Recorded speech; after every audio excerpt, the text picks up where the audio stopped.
I'm out. Now we're all in trouble. Boy, I remember that. Editing is for like, oh, it took me Sound like someone calling from jail. happy hour to kind of share, um, like who you are, uh, what you did, and what you are doing now. So I'll just have you have at it. Okay. Introduce yourself. Um, I'm Jimmy Arceneaux. I started my booking career by accident at the Omni, believe it or not. This was before they owned the Stone and the One Step Beyond, which later became a conglomerate known as California Concerts. I was there for about 3.5, maybe 4 years. And then I booked the Edge nightclub in Palo Alto for 10 years. Booked the Pound in San Francisco for a couple of years. Did Rockabilly Nights at the Agenda. And I'm currently in the middle of, I do book one or two or more of the stages for Sofa Street Fair, both physically and virtually now. And there's a possibility that I might be, I just found out, involved in another venue very soon, which is odd, but yeah.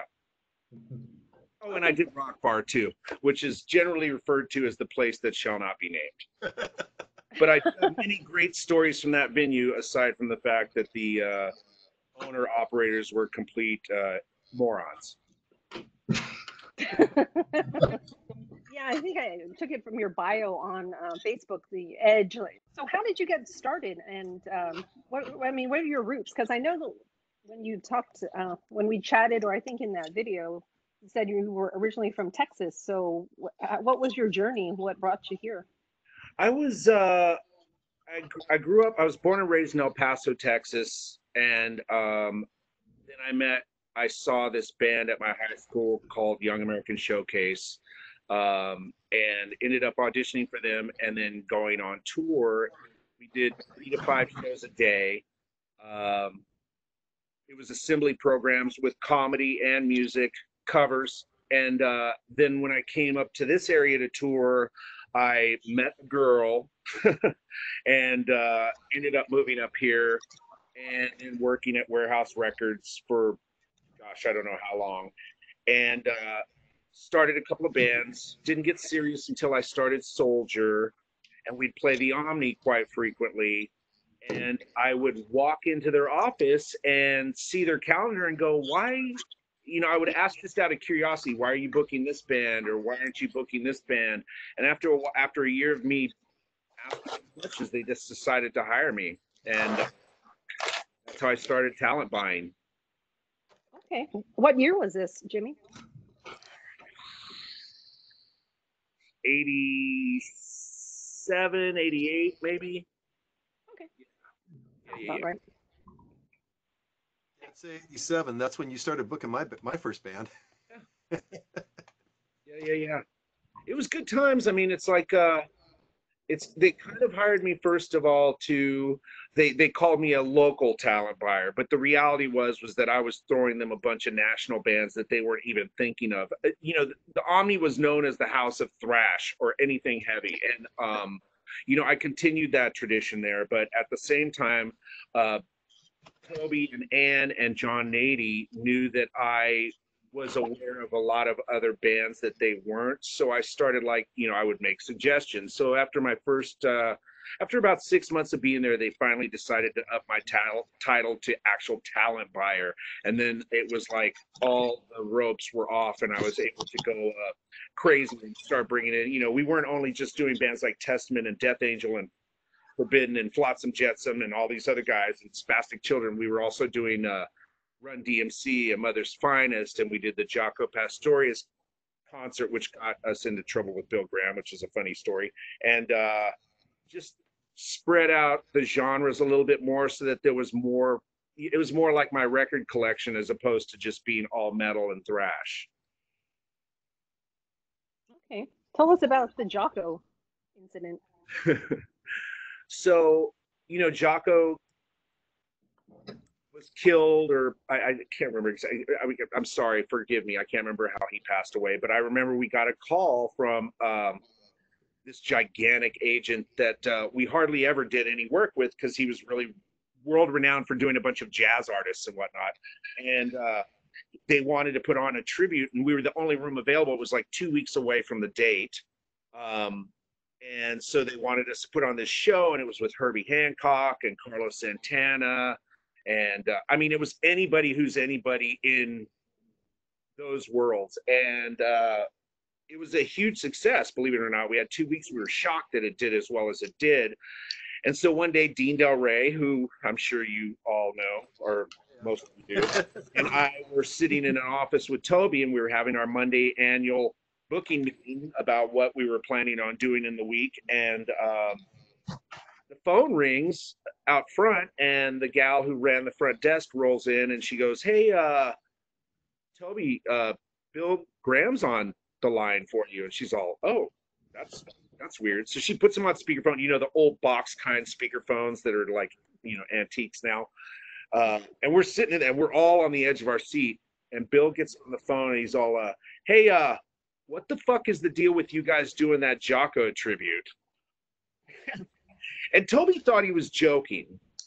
And she goes, I don't really know what you mean. And he just goes off on this rant, like, "Well, you know what? It's like that should have been in one of my houses," and blah, blah, blah, blah, blah. Now, mind you, I've met Bill on many occasions, and generally he's never been that kind of hot in my presence. And she finally jokingly says, "Well, what are you going to do? Have somebody come over here and break my legs?" And then he clicks and hangs up the phone. And we're all just, "Oh, shit." So we were terrified, of course, needless to say. Not that to say that Bill would do anything like that. And me and Dean Del Rey went to a show at the Warfield about a month later, and we saw him, and we kind of like were trying to avoid him. And he saw us, and he called us over, and he handed us some drink tokens, you know, those little wood, you know, chips that he had for the Warfield. And he goes, "I don't have a problem with you, but I don't fucking like Toby, and I don't like John Nady. So have some drinks and have a good time. Let me know if you need anything." It was totally cool from then on. Oh, wow. Yeah. Interesting. That's funny. What were I mean, any complete disasters that you can think of, or any interesting? I'm sure you have. What stories you have for us? I know you have a ton, but what would you like to share that I would have to delete later? Branford Marsalis, Jimmy. Branford Marsalis moves at the edge in Palo Alto was that's one of, I mean, trust me, there's been disasters. Luckily, there were many you've avoided, but Branford Marsalis was in a band called Buckshot LaFunk, and he, if you don't know who he is, he's a famous jazz musician. He was on the Tonight Show band. He was a big deal for a while. And when we heard that he was going out touring, Yatsik and myself went, "We have to get that show, because that's a sure thing." It was an $18,000 show, one of the most expensive shows we had ever done at the time. And we had 6 weeks to promote it, and we promoted the hell out of it.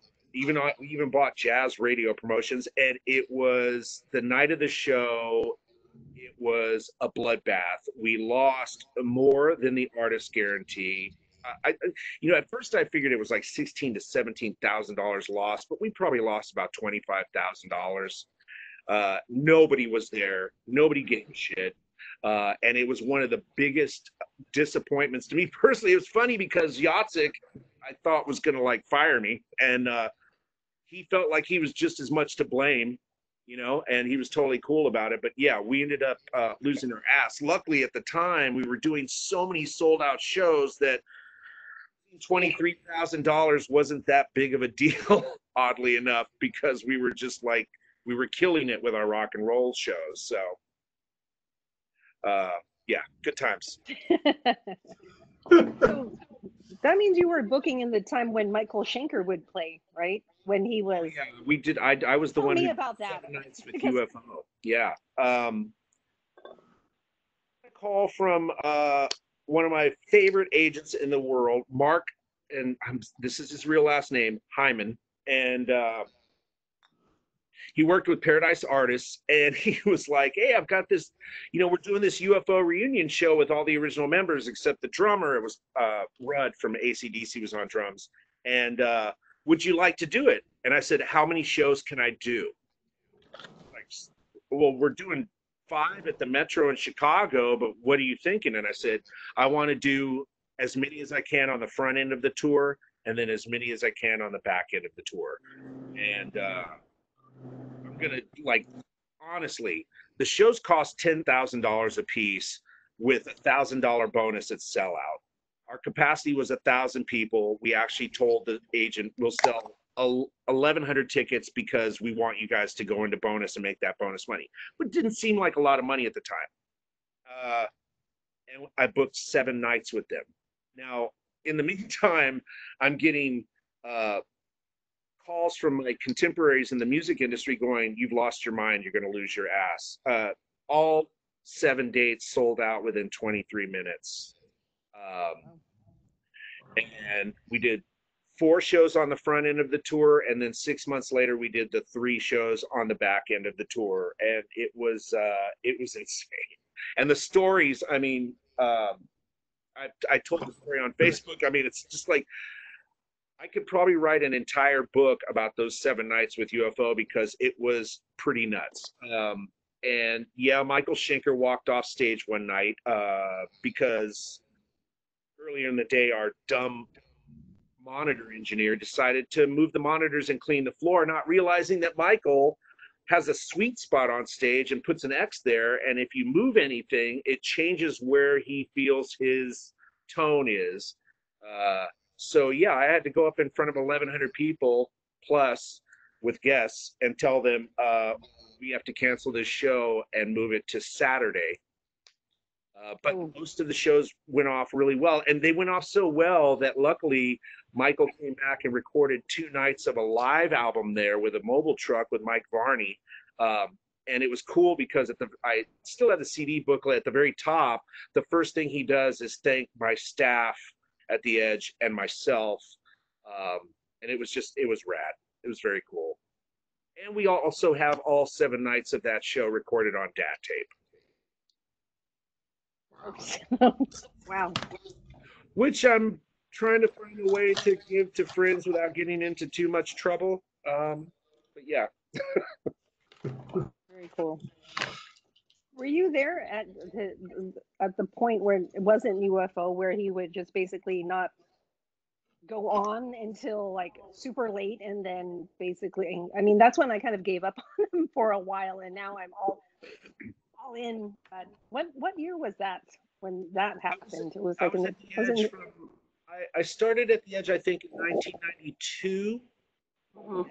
There for 10 years or maybe a little bit more. But he, he's a trip. So going back to the UFO thing, at the time, he was managed by Bill Elson. Bill Elson is one of the cats that worked at ICM International Creative Management, or ICA, artists. They were, at the time, next to William Morris, the biggest agency in the world. And Bill Elson had stepped down from that job to become the manager for UFO because he saw the potential. Kolodner was involved. All these big money rock and roll guys were involved because the reunion of UFO was going to be bigger than them just playing clubs for the likes of me.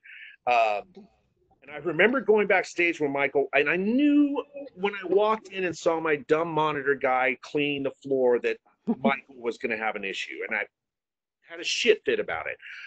Needless to say, he walks off stage. People are losing their minds in the audience. I walk backstage, and I'm not going to do a great German accent, so I'm not even going to bother. And I walk back, and I go, Michael, what are you doing right now? Bill Elson's there. The whole band's there. He's like, I can't play. It just doesn't feel right. Everything feels off. And I look at Bill, and Bill's all, hey, man, it's Michael Schenker. We'll just move the show to Saturday.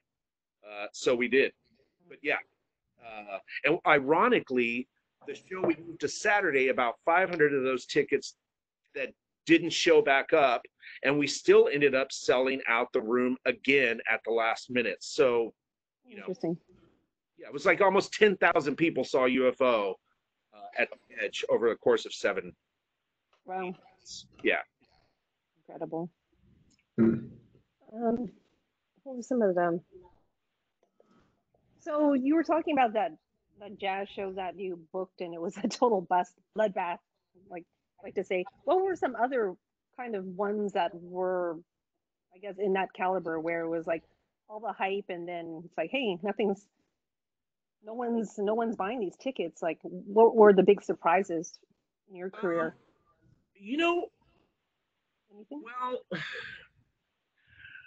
there weren't really a lot. I had a tendency I had a tendency to do shows sometimes though, because I knew the club was making so much money at the time and I wasn't, that I would book a show telling my boss, look, this is going to be a bloodbath, but I have to do it. One of the ones I mentioned on Facebook was Mother's Finest. We did Mother's Finest at the Omni, um, and there was nobody there.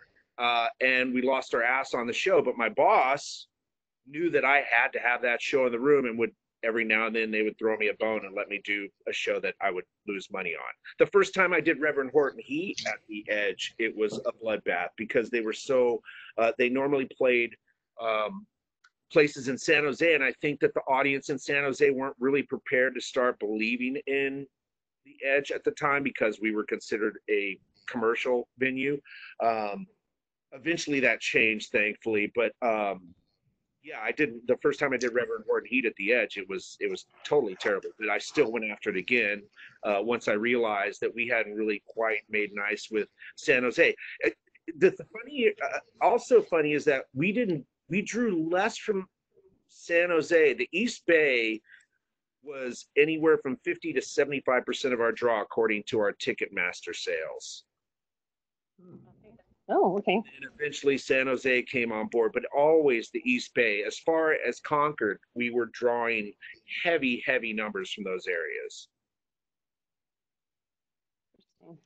What were the, I mean, besides the ones that, I mean, were pretty obvious, I mean, what were the kind of surprise ones where it's like you didn't think it would be that big, and all of a sudden it was just like gangbusters, sold out in, you know, short amount of time? What were some of those that stick in your mind? Hanson, the three guys, the Bop Yeah.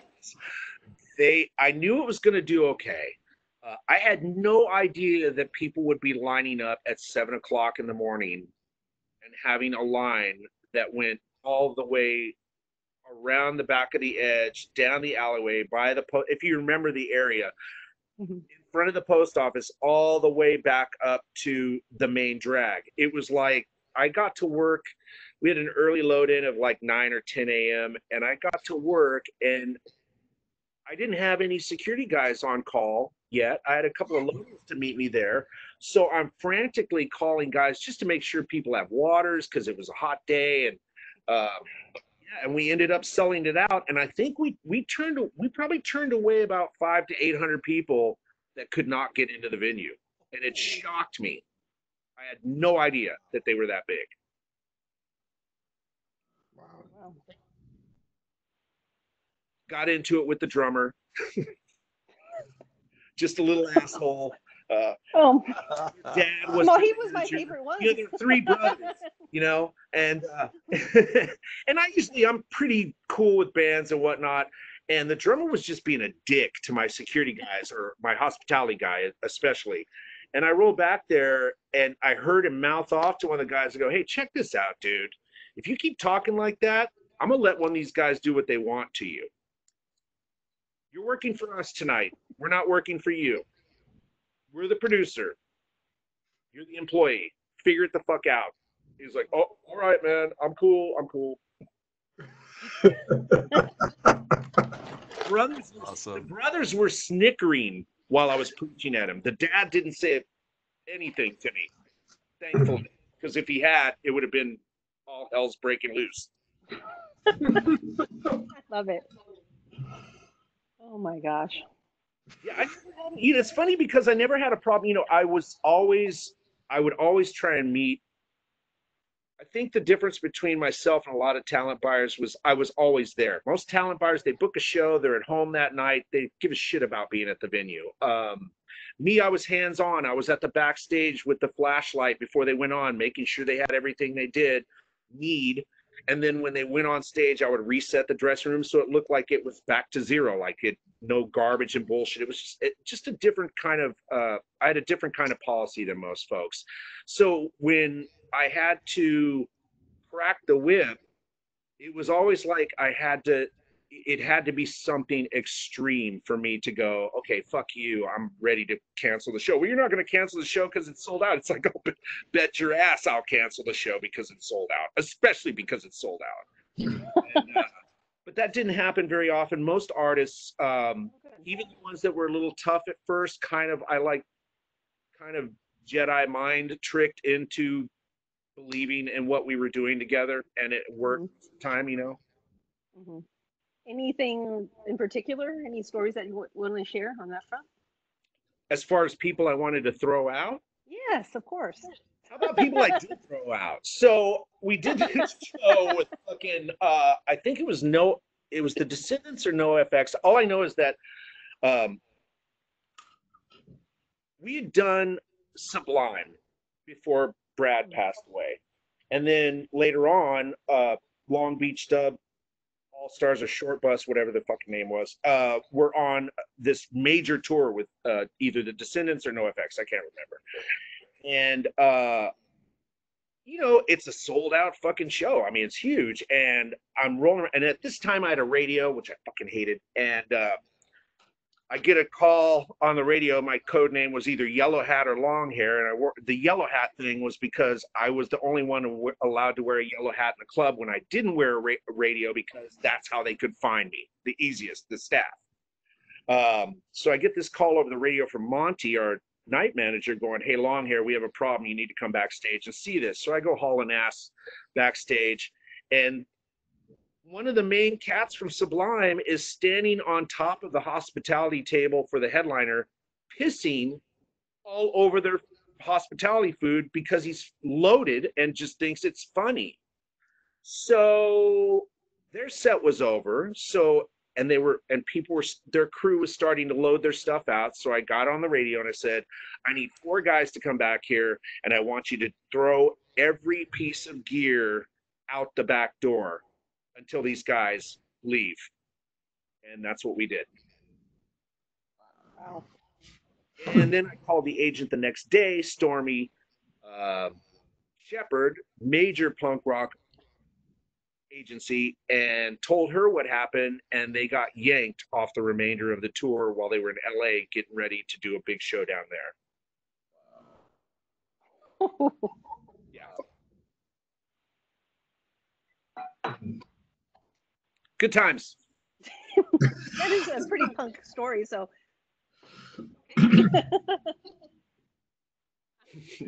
so let me see. I think. So what was? I mean, it seems like you. What did you enjoy most about it? And what did you enjoy least about it? I mean, I think the most is pretty obvious, but maybe the least part of what was the hardest part of your job? I mean, in my early career, the thing I liked the least about it was the fact that I was getting paid so very, very little. You know, at first, I mean, it wasn't about the money, but at the time, I mean, I was not making what my colleagues were booking nightclubs. And you know, that came eventually, which was fine. There's nothing that I didn't like or didn't regret about it. The thing I got off on was one of my favorite things to do at the end of a show was to make a beeline for the outside exits and hear what people were saying as they were leaving the show. And getting to see, you know, not even just young people, but, you know, people my age now then walk out and you can hear in their voices that they just had this amazing live music experience. I mean, that was more than worth its weight in gold. It was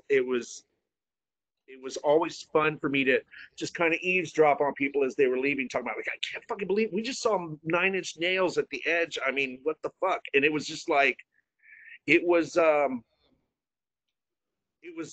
I was elated and I was humbled at the same time. So it was like I was constantly chasing shows, almost on an addiction kind of level, like, what can I do next that's going to blow people's minds? And luckily, you know, because we did especially at the Edge, because we were doing things so smartly.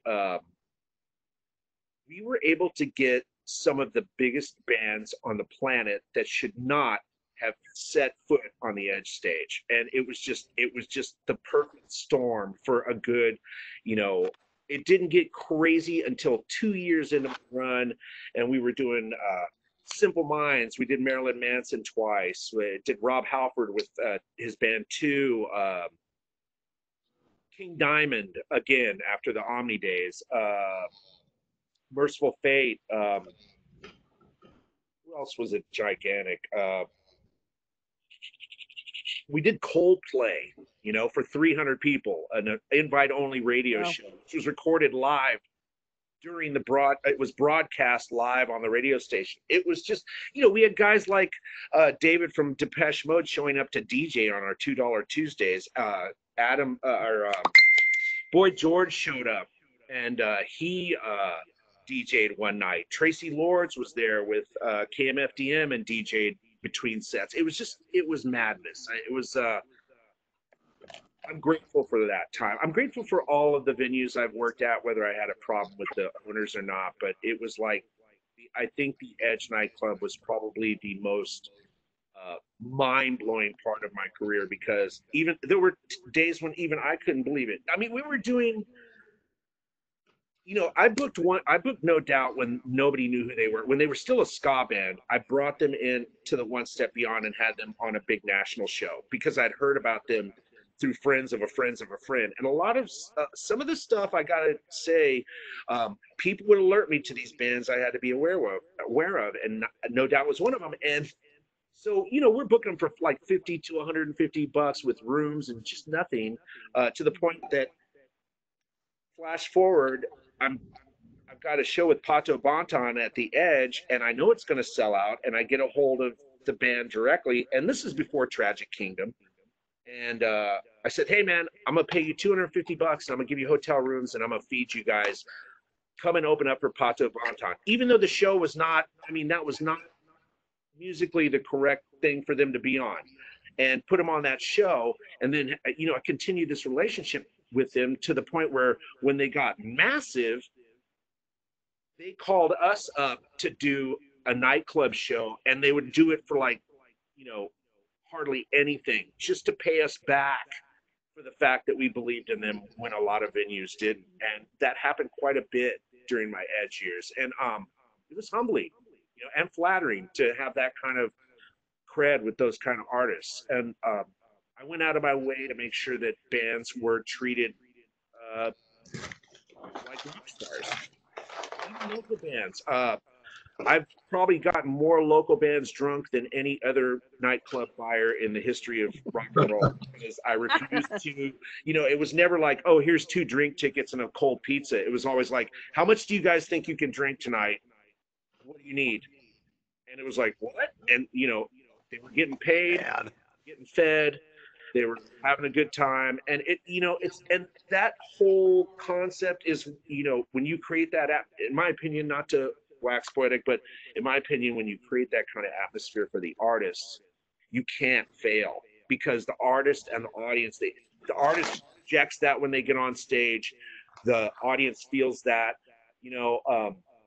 There were many times when gigantic bands that we had, after the show, they couldn't wait to go out into the venue and hang out with people, which is something that didn't happen a lot. You know, it's like it was a crazy time. Wow. Yeah, I mean, it sounds like you showed him a lot of respect, and in turn, you know, there was that, you know, mutual respect. So it's funny that I don't think we've ever hung out or I've met you, but we have all these mutual friends. Jimmy Right. this, Jimmy that. I remember Andy Hernandez, you know, back in the day, and talking about Jimmy, Jimmy, Jimmy. And in my head, it was like, I had this picture like Jimmy, I'm like thinking Arceneaux, like Arsenal, like some dude. And then I, you know, finally met you, or just through Facebook. I'm like, that's Jimmy. I'm like, oh my gosh.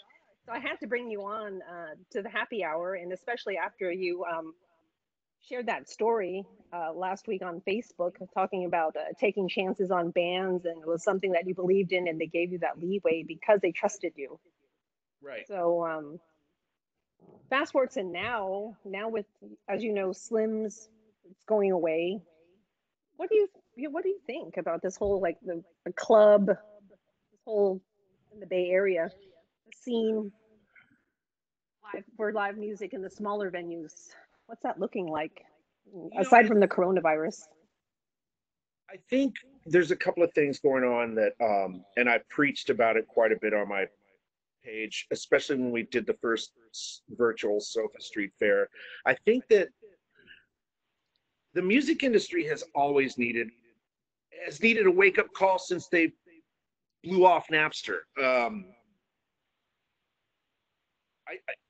On one hand, it's sad that the live venue is going to be crippled for quite some time, in my opinion. But I'm not sad about the fact that I think that my philosophy is that this has changed the game for everybody. Now you have, a band like Dress the Dead or uh, Earthcrawler, local bands that are struggling to develop an audience. Now you've kind of leveled the playing field a little bit because you have all these legacy acts that are just now adapting to the streaming thing, but they're already a little bit too late. So you've got all these young bands that are intelligent and smart enough to come up with a new concept that are making money by doing these virtual shows with virtual tip jars and PayPal and Venmo.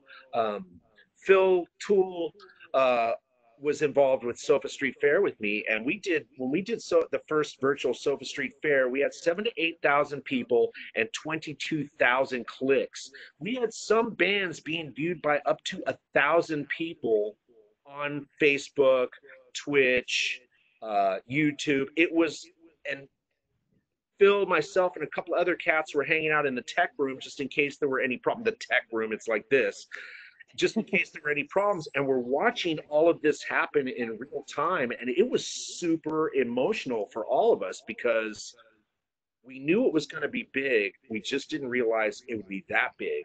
And I ramble sometimes, but to add that together, the thing that I think is making concert important is because people are now getting emotionally attached to entertainment again because they don't have anything else to do. So when they see a band they've never heard of and they connect with that band, they're going to have an allegiance with that band way after this bullshit is over with. They're going to be emotionally connected to that band. And I think that the music industry, not the music industry as the big wigs, but the music industry as entertainers and artists are about to see a wave like they've not seen in 14 years, when the last cycle of the music industry died. So I think that the positive is that bands, if they do it right, um, they could be making serious dough and playing to an audience that gives a shit about them. But it's like there are ironically, there's a lot of my old friends that I won't name names that like I tried to get them involved with Sofa, and they just didn't want to have anything to do with it because they didn't understand it. It was like Napster dropped again, and but the younger bands, they're going for it, and there's an audience out there for it, and you've got the best captive audience of all time right now. So bands and artists, whether you're a poet or whatever, should take advantage of that, in my opinion. Jamie, you mentioned Sofa, and that was on my list to ask you, and I was hoping Phil would be here too to ask you and Phil about that. Did you guys create that, or can you talk about Sofa? Sofa Street Fair was created by Phil Maresca, F-I-L, Phil with an F, about Tool. Phil Tool, are you in here still? Yeah, it was it was early 90s probably, I think, when they first started doing it, probably like 92, 93. We played it. Basically, it was a street fair on South First Street, and it was like 10, maybe 20 bands. So then about 5 or 6 years ago, and then it stopped because the crowd started to get weird, and They also started charging people too. I think that kind of hurt it also. It wasn't a free fair anymore. It became a mess, and so Phil retired it for like 10 years, and then he got a hold of me and he goes, "Hey man, would you be interested in booking Sofa Street Fair?" And I said, "Dude, I would love to do that." I mean, I played one of the stages when I was in Swerver, and I knew what a cool thing it was, and I wasn't really attached to a venue at the time, so I was really itching to do booking again. So the first one I did 5 or 6 years ago, not only did I get Fishbone to headline for a ridiculously low amount of money, but I booked 127 bands on 17 to 18 stages by myself. Wow. So there was one national band and 126 local bands from all over the Bay Area, but primarily from San Jose. And believe it or not, I had to turn away about 200 bands that applied to play the first event. So now we do it twice a year in the spring and the fall on South First, or we're doing it on this South First Street. And now there are more people curating stages, so I have less work to do, thank God. But when we found out about the pandemic thing, we decided, Phil called me up and he was like, we should do a virtual thing. And I went, dude, we're on the same wavelength. And we started throwing this thing together. And Phil Toole, who's in the chat with us right now, and a couple other guys were our techs. And we had no idea what we were doing. And a great web programmer who could go by the seat of her pants. And we ended up putting on, what was it, 153 bands? Virtual, like 153 bands on 24 channels. Half-hour sets and interviews and Zoom chats afterwards. And the DJs. We even had the Hammer Theater in San Jose have actors come on and act out scenes from famous plays, and so it was. Seriously, it was. I was really, like I said, I was very, very emotional. And when the show was over, I felt like I was at a real concert. It was like I was exhausted and people went nuts. The mayor of San Jose got a hold of us and said, look, thank you for trying to heal the heart of San Jose. Can you please do this every Saturday? And that's what we're doing up until June 13th. We're doing it till June 13th. And if we can get any more funding, then we'll continue to do it throughout the summer. But yeah, we have one tomorrow and then the next 2 Saturdays. I'm not involved with tomorrow's at all. I needed to take a week off. But yeah, June 6th and 13th, I might actually have a couple of big surprises, I'm hoping. Working on something kind of large. Okay. So is it privately funded or funded by the city? Where's the money? Wherever the sponsorship comes from. Okay. The first one was funded by, believe it or not, I think Kaliv, the web dispensaries, and Hayes, another web dispensary. The city of San Jose gave us some money. There's an arts and entertainment program in San Jose that also threw some money our way.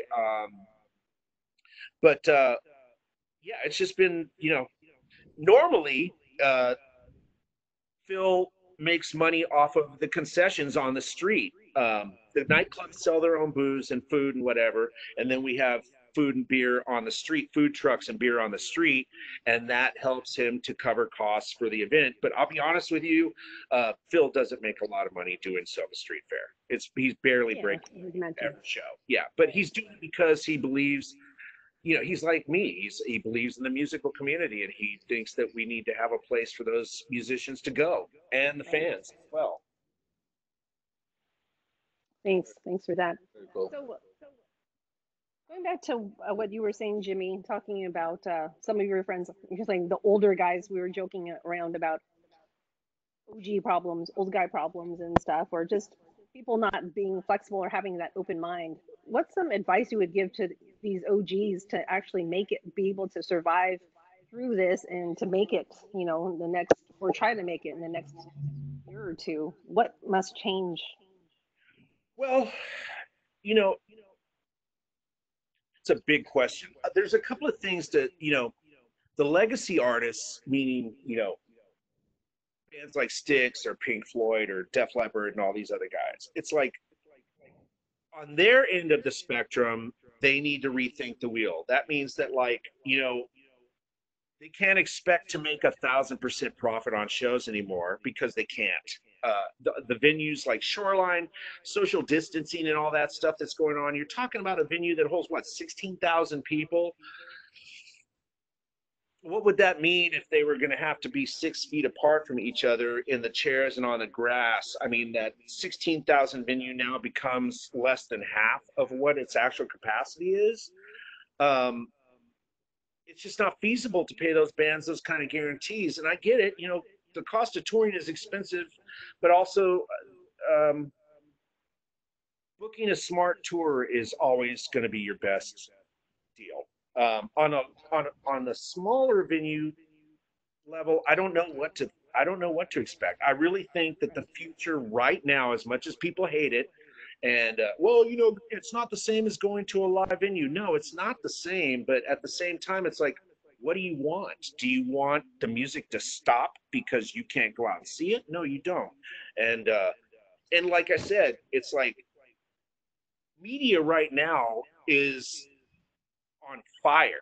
So it's like, as an old schooler that doesn't want to adapt, you're going to be left behind, you know, because if there's no live events throughout the rest of the year, I mean, everybody's canceling tours left and right. There are some people well-wishing and saying, yeah, we're going to be back in August, but I really don't see that happening. I don't think until, you know, I could be wrong, but I don't see any tours happening until 2021. And from a lot of my people in the business that I've talked to who are shitting their pants over it, they're thinking it could even be longer than that. So it's adapt or die. You know, the do-it-yourself punk rock movement was always right in the old days, and now it's time for some of these old cats to realize that they need to do it themselves. The smart ones are the ones that aren't. Nobody's going to give a shit about them when they come back, I think, because they're not going to be attached to that anymore. They're going to be attached to whatever's happening right now. I mean, not to interrupt, but like I often when I talk with Jimmy, we discuss things about the way technology trends are moving toward music and stuff, and I feel like, you know, the attitude that some of the older bands have about embracing the technology reminds me of the days of the MP3 when the president of Sony at the time basically said that MP3s were just a fad and they'd never go anywhere, and yet he kept his job right. somehow. Guy's looking for a job now, by the way. Well, no, he just went to a different record label, I think. I'll be right back.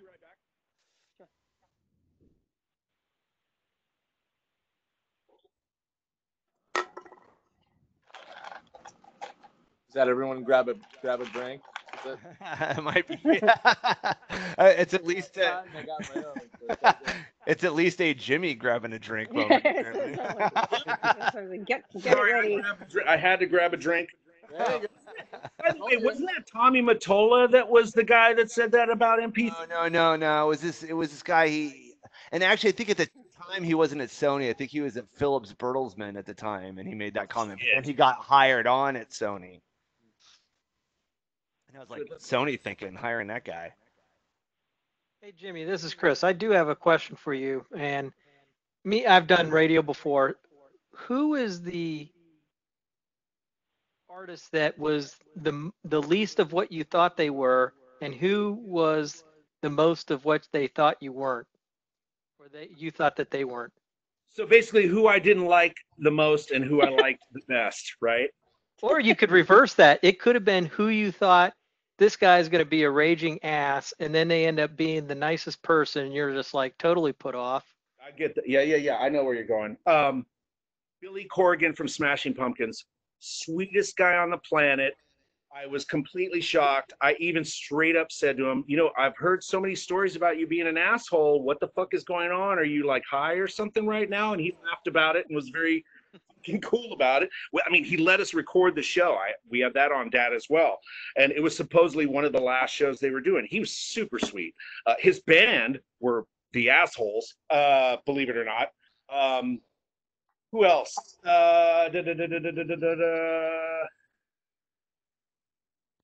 Trent Reznor, one of the sweetest guys on the planet I've ever had to deal with. One of the guys I probably like. There's probably two artists I really had a problem with, and that was George Thorogood and his wife manager, and Adam Ant from Adam and the Ants. No, really. Raging assholes. Got into it. it was kind of, and it bummed me out because I mean, I booked stuff, some of not everything I booked I liked. I mean, some bands I just knew were going to do well, whether I liked them or not. But a lot of the artists I booked, I personally had I was a fan, not just a talent buyer. And it was depressing to me when I had those moments where the artist was not, fun to work with. The George Thorogood thing is classic because we paid him a shitload of money to play on a Super Bowl Sunday. My bad, Super Bowl Sunday. I'll never book a Super Bowl Sunday show ever again. And it was, again, a bloodbath. On top of that, him and his wife rolled in. Oh, gosh, I'm in so much trouble. Him and his wife rolled in wearing the exact same ensemble. Red, white, and blue fucking American flag bandanas, big denim jackets, American flag on the back. It was surreal, and they were dicks the entire time. And I was cool with them being an asshole to me because I was in that pay scale. It's like, tell me I'm an ass, I'm totally cool. Just yell at me, whatever you want to do. As long as you're going to put on a good show, even though there's nobody here, I'm cool with that. But the minute they went off on staff members who weren't making a lot of money and trying to make their stay as comfortable as possible was when I snapped. And I snapped on George Thorogood and his wife probably about 10 minutes before he went on stage. I rolled back there after getting a call from Steve Torres, my hospitality guy at the time. And I rolled back and I said, "Hey, George, I want to remind you of something." He's all, "What's that?" And I go, "I'm the guy paying you at the end of the night. Do you want to get paid or do you want to go home now? Because I'm saving money by fucking canceling this show, even though I paid a $5,000 deposit. And I don't really like your whole attitude or your wife's. So do you want to be cool and do the fucking show, even though there's nobody out there? Or do you want to be an asshole to my guys? Your choice." And he decided to do the show. So I was hoping he wouldn't, but he did. Ow. I like it. That was his way of getting back at you. I guess. Yeah, to some degree. And it's funny, it's like the irony is that, as I'm sitting, I'm kind of always moving around the venue, even whether it's big or small show. And I'm rolling around the venue and I'm just going, I don't even know why I booked this fucking guy. I mean, he's written the same song for 15 fucking years. I don't know why I'm a fan of this guy in the first place. It just was a bad taste in my mouth. Oh, Richie Blackmore was another one. Yeah, he was an asshole too. Oh, dude, yeah, you got to tell that story, dude. Richie Black. Come on. Oh, that's the best. There's a whole chapter on Richie Blackmore in the book that I'm working on. I'm not even kidding because oh my God. So I'm a huge Richie Blackmore, Deep Purple fan. Who isn't? One of the greatest guitar players of all time. Most of my early guitar development, I spit sitting down and listening to Blackmore records slowed down so I can figure out how to play the solo or the riff on Burn or whatever the fuck.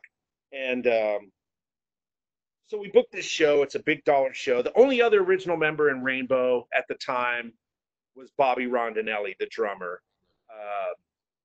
So we booked this show. It's a sellout. And ironically, the agency that handled them, the lady who I dealt with, Rhonda, her husband used to be an agent for a band I was in called New Idol Sun at the time, who was signed to Pavement Records. And so we booked this show, and it sold out. And I'm standing at the stairway with my flashlight, and I lean over to say, the complete sentence I was going to say was, "Hey, Richie, it's an honor to have you here. Thank you so much for doing this show." I didn't get 3 words out of my mouth when 3 pairs of hands that I didn't even know were behind me, which I guess were Richie Blackmore's personal security guys. Let me backpedal a bit. He also had 2 monitor guys and 2 front of house guys. The reason he had 2 was because if he decided to fire one, he would have backup. That's the kind of cat he is. True story. So these 3 Richie Blackmore henchmen picked me up off of the ground, physically picked me up off of the ground, kick the crash bar open on the backstage door and hurl me, much like Sublime or Long Beach Dub All Stars bass drum, into the fucking alley, and then close the door. And I'm trying to get in with my key, and they're holding the crash bar so I can't get in. I hit the ground so hard that it split my jeans in the knee. I am now jumping up and down like Yosemite Sam. I'm not even kidding. I'm losing my shit, and I roll around to the front of the house, and I get my head to security. I'm all, we need to go backstage right now. So we go back, and their tour manager is this gigantic Swedish guy that's like probably 6'5", and I'm like 5'10", and I'm poking him in the chest, telling him what the fuck just happened, because he wasn't even there to see it. He's super apologetic and whatever. And I'm just like, oh. So anyway, I roll around the front to have a cigarette. I'm freaking out. And he had this hospitality person that was also European that barely spoke English. And she rolls up to me with the hospitality sheet, and she's all, where's the rest of this food? I go, what are you talking about? Everything's backstage. And she's all, no, this was supposed to happen again for the end of the set. You have to refresh everything. And I go, you know what? Fuck you and your fucking rider. I don't give a fuck about your fucking rider. Now just fuck off. So she's pissed off now. So after the show, so the agent calls me on Monday. Here's the other weird thing. Jeff Thorpe from Vicious Rumors came off stage and ran back to the dressing room and hugged Richie Blackmore full of stage sweat, which probably wasn't a good thing. 1. 2, Richie Blackmore didn't allow his band or crew into the dressing room. It was him, his girlfriend, and a single candle with all of the hospitality stuff, which was weird as shit.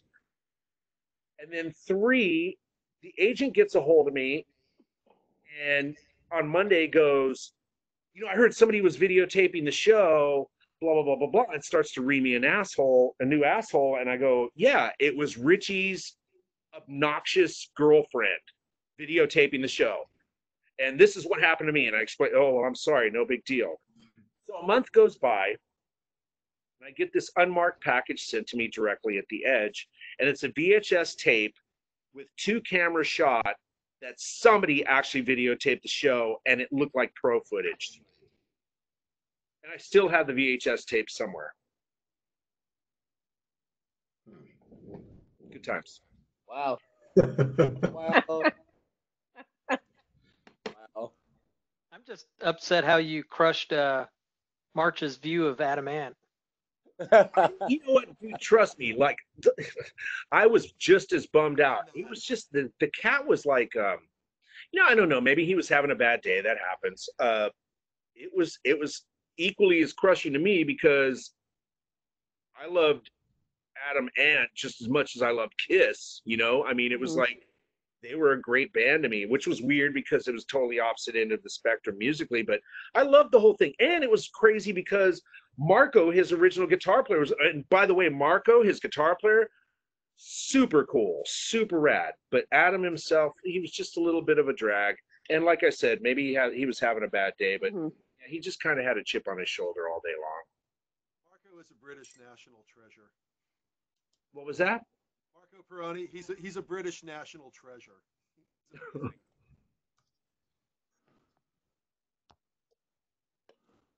That was a good question. Jimmy, were you at the Soundgarden show when they played the first time at the Stone? No, that was before my time at the Stone. The first time I saw Soundgarden was when Monster Magnet opened for them at the Warfield. Oh, okay, that was later then. Yep. Yeah, that was we took over the Stone in 93 or 94 maybe.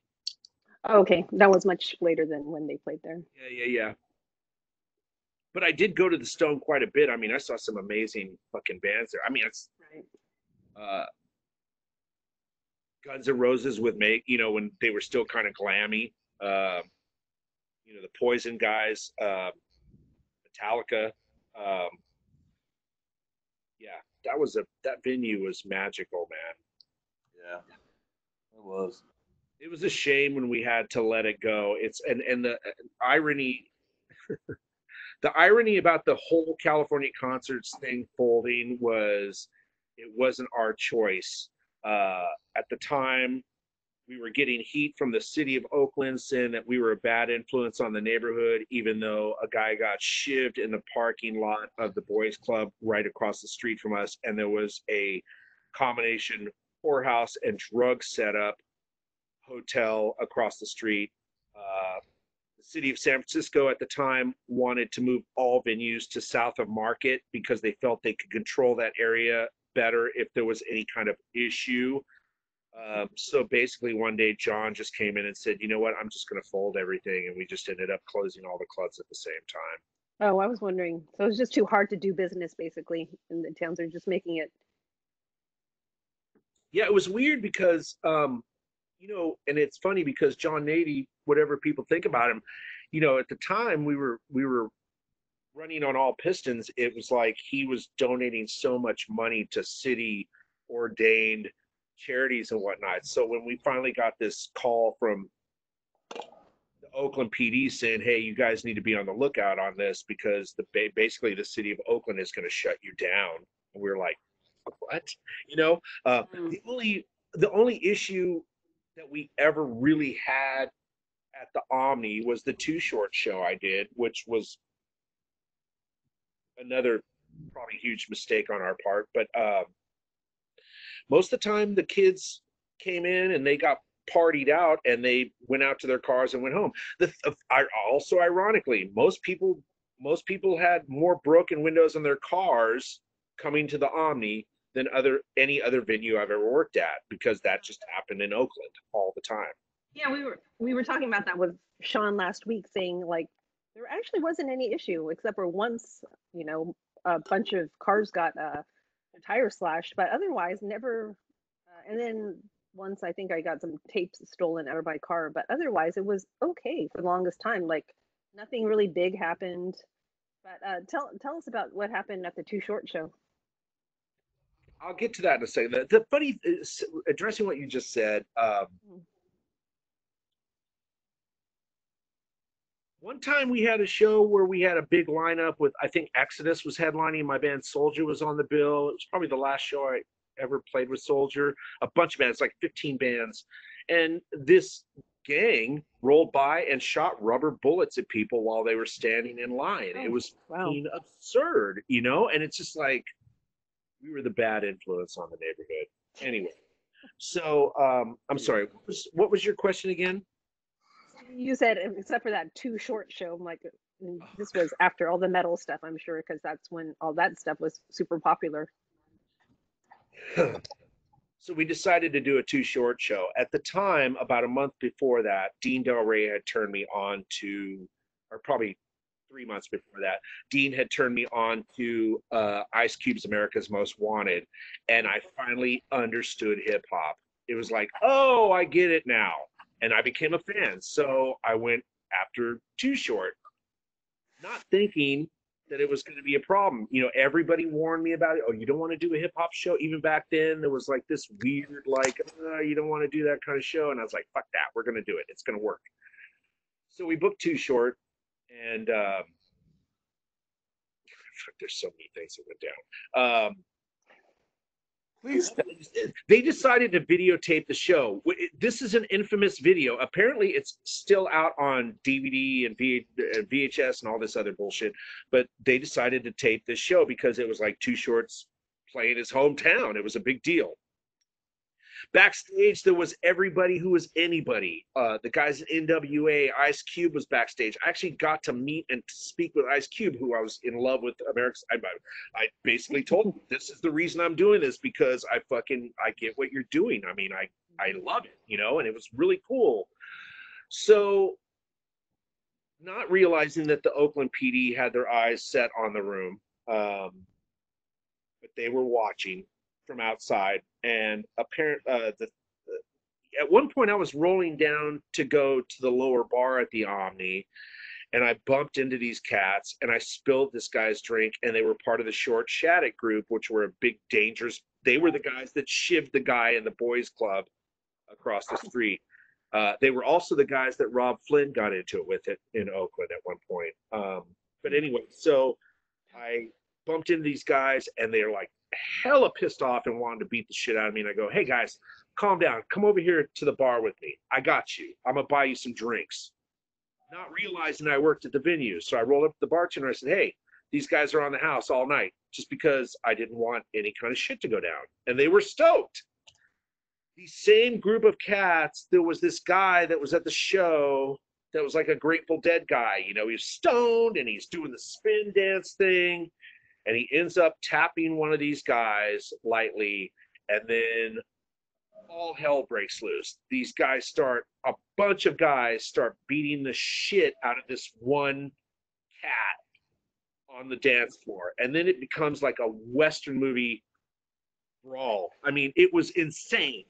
And all of a sudden, SWAT, which we didn't even know were outside, comes rolling in with canines and shotguns through the backstage dressing room, up onto the stage, telling people to get the fuck out or they're going to get shot.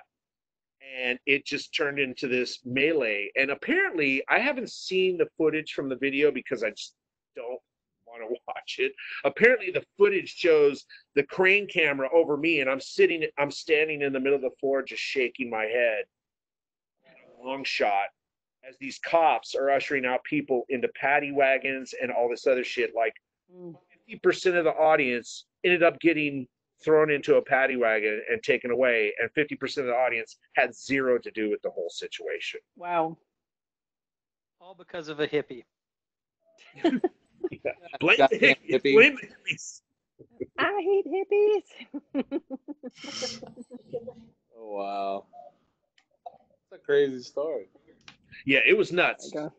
And needless to say, it was weird because years later I had the option to do the very last not NWA, Public Enemy show. And I walked up to my boss, Yatsik, and I said, we have the chance to do the very last Public Enemy show of all time at the Edge in Palo Alto. And he refused to do it because he was terrified that we were going to have the EPA, the East Palo Alto crew show up and people were going to get shot and whatnot. So we had to pass, and they ended up doing their last show at the Catalyst in Santa Cruz. And Gary Ty called me and thanked me and said he owed me roses for it. And I was not happy about it. Man. Wow. Yeah. Wow. And of course, it sold out, and they did like 3 nights of the fucking thing. So, you know.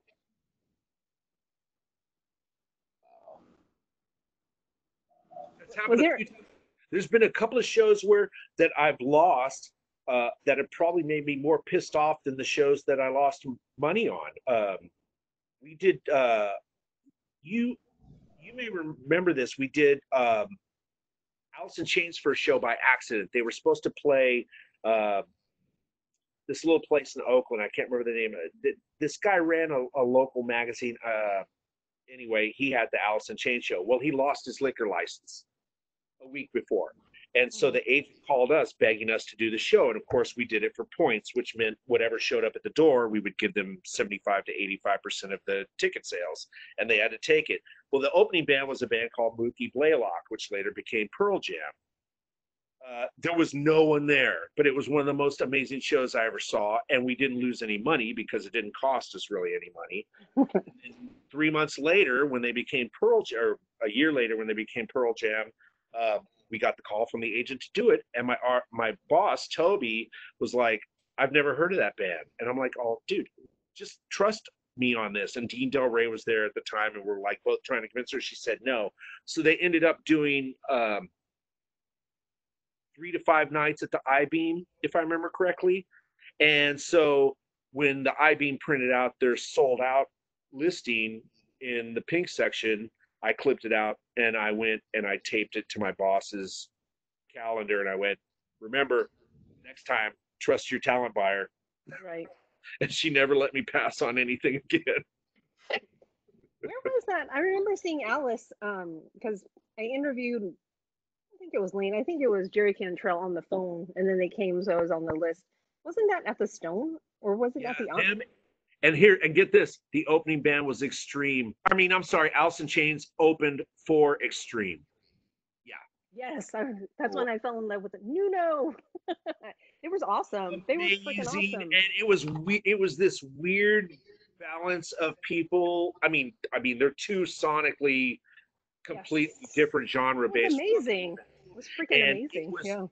that was one of my most favorite shows that I've ever had to be involved with. That was fucking insane. It was crazy. It was amazing. Yeah. Yeah, I never met him, but yeah, you called. I think it was, yeah, it wasn't Lane. It was Jerry.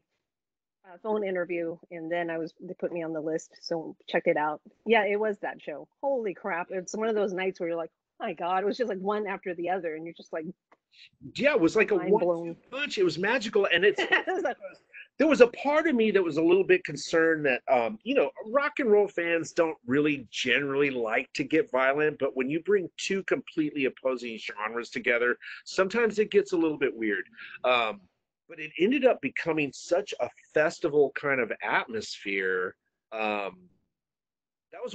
probably one of my most favorite shows I've ever done. Yeah. That was cool. That was cool. I didn't know what to expect. I was listening to the tape, the press package. I'm like, this is pretty cool. Like, wow, okay. And then checked it out, and it was just amazing. Like you said, the 1-2, you're like, oh my God, it was amazing. And then should we stay for the next one? And then it's like, oh my God, that was, Yeah. And it was one of those nights. And the crazy thing is that like not even a month after that show, both bands broke in a huge way. More Than Words was hit hard, and then I don't remember what album it was for Alice in Chains, but both of the bands just suddenly went, and I went, oh well, never. Yeah, that was their big, yeah, and it was huge. It just blew up. That was just a very magical time, right? So like the Soundgarden and all, just like huge, just bigger than life when on that small stage, and you're just like blown away. Yeah, man. I mean, we booked Kiss at the fucking Stone on the Revenge tour. Oh, you were going to talk about Kiss. You said you wanted to talk about the other Kulik. Oh, Bob Kulick passed away. Yeah, I'm bummed.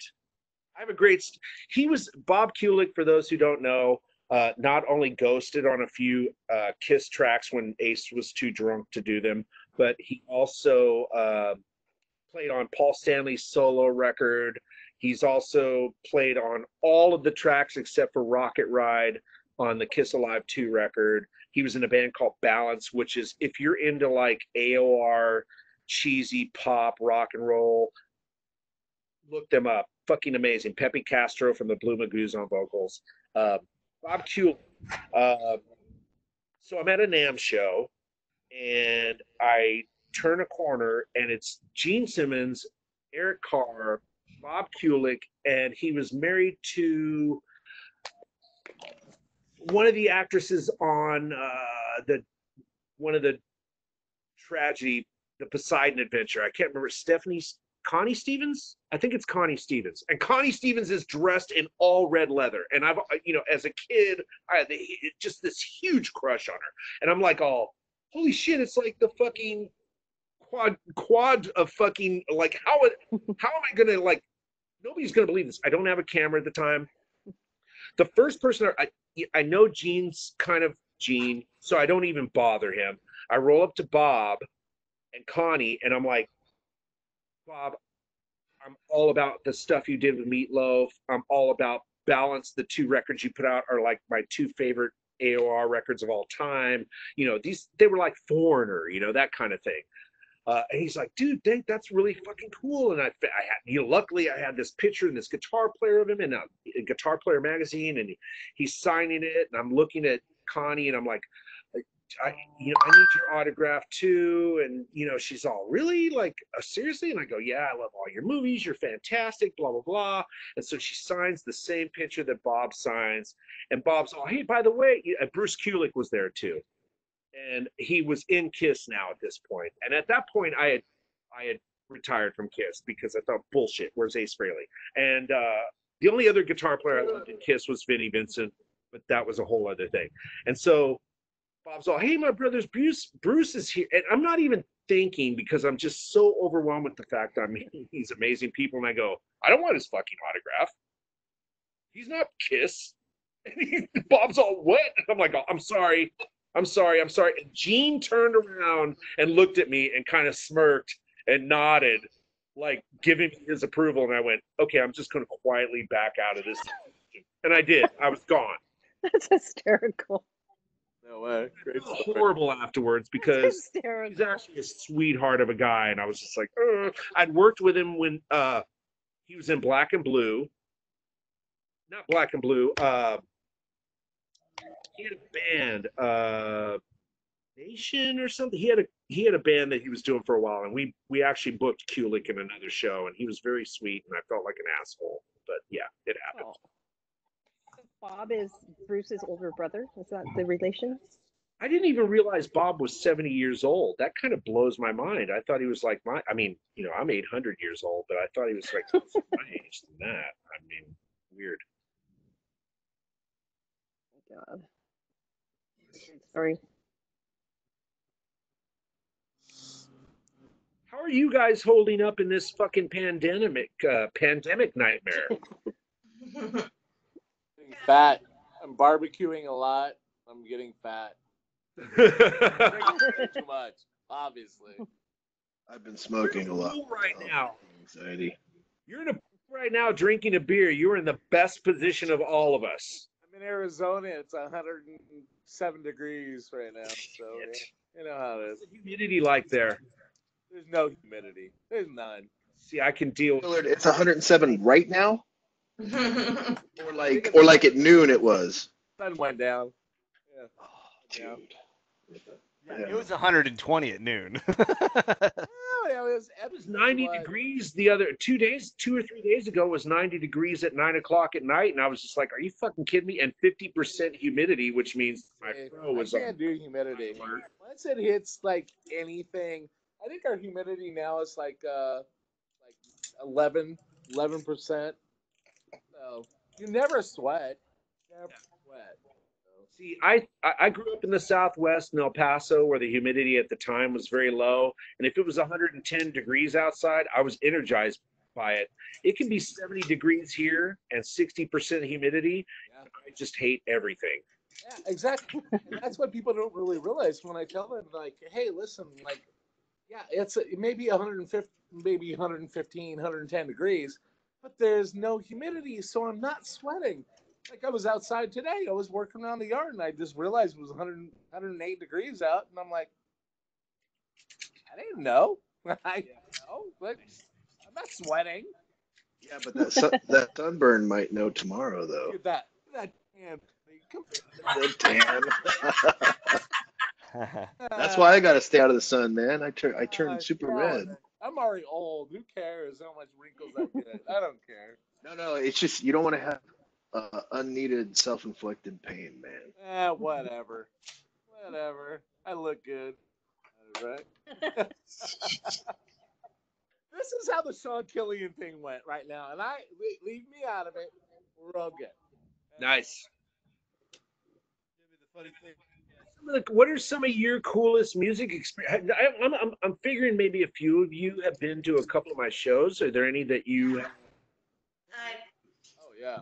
Oh my Yeah. God. Yeah. I dropped one in on the message. I don't know if you had anything to do with it, but one of my favorite Stone memories. Actually, I've got two of them, and both I guess were early in the days of both bands doing their thing. One that I absolutely loved, and it was just because of the fact that being in Highwire and be promoting. You need to pull your mic closer. I can barely hear you, sir. Sorry about that. There you go. Professional mic thing going. Get on that microphone, sir. I was just trying to get out of the face. So there we go. Yeah. There we go. So one of my favorite, two of my favorite experiences, but the one that I will always remember as one of the great missed opportunities for most of the Bay Area was when Little Caesar played at the Stone. And I went there. My friend, Keith Breedlove, Chef Keith. We were both promoting that night for both of our bands. We had separate shows, and I think you were the one that said, "Yeah, come on in. You're free. Get in here." And we're out. We handed out all of our flyers to the 30 people that were in the venue that night. Word.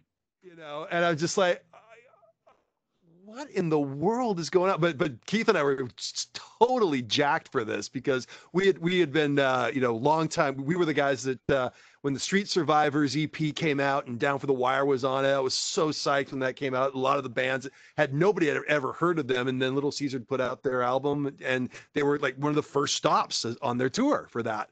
Was at the Stone, and my guess is it just that nobody had really heard of them. But Keith and I were fangirling like there was no tomorrow, and so Keith and I were like right up at the front of the stage, and I'm just singing along with Ron, and Ron's just kind of looking at me a little funny, but then he's just smiling. He's like, "Oh my gosh, this guy knows every freaking word of." Of my, which was not that unusual for me. That was the joke when I joined Highwire, and I first walked in to audition, and Carlos and Taz met me for the first time. They both stared at me and said, "Dude, I know who that guy is. That's Kelly. That's the dude that goes to everybody's shows and sings to everybody's songs." Nice.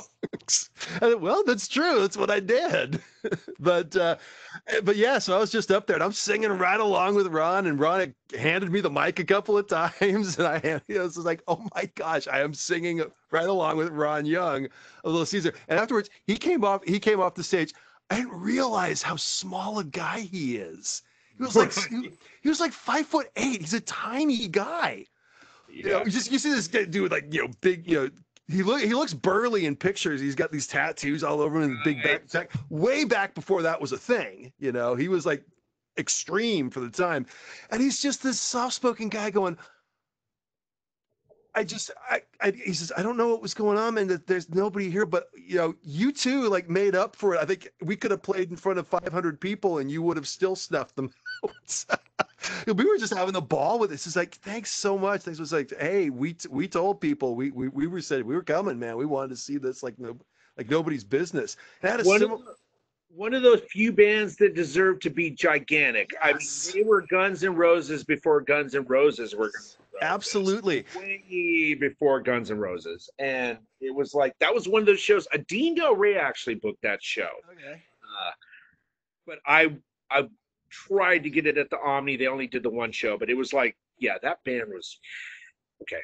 What's number two? But the other show, interestingly enough, and it was really quite sweet because we got a chance to hook up with this band later when I was in Highwire, and it was like probably the most attended show I think we'd ever played.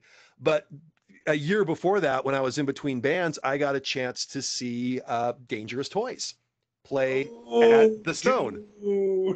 Yeah. And that first show that they played at the Stone, again, another story of a band that just did come out with an album. There was next to nobody there. And yep, sure enough, I'm right in front of the stage and I am singing along with Jason McMaster. And he's again looking at me going, oh my gosh, this dude's like so into this. And afterwards, again, it was like me and Keith, because Keith and I were like a package deal at that time. I think we went everywhere together, And yeah, sure. Like we went to see this gig, and afterwards, I got a chance to just hang out, and we were just sitting there hanging out, and Jason and Scott Dalhover both came out, and it was so really cool because I remembered at that time, like I'd been on a trip with.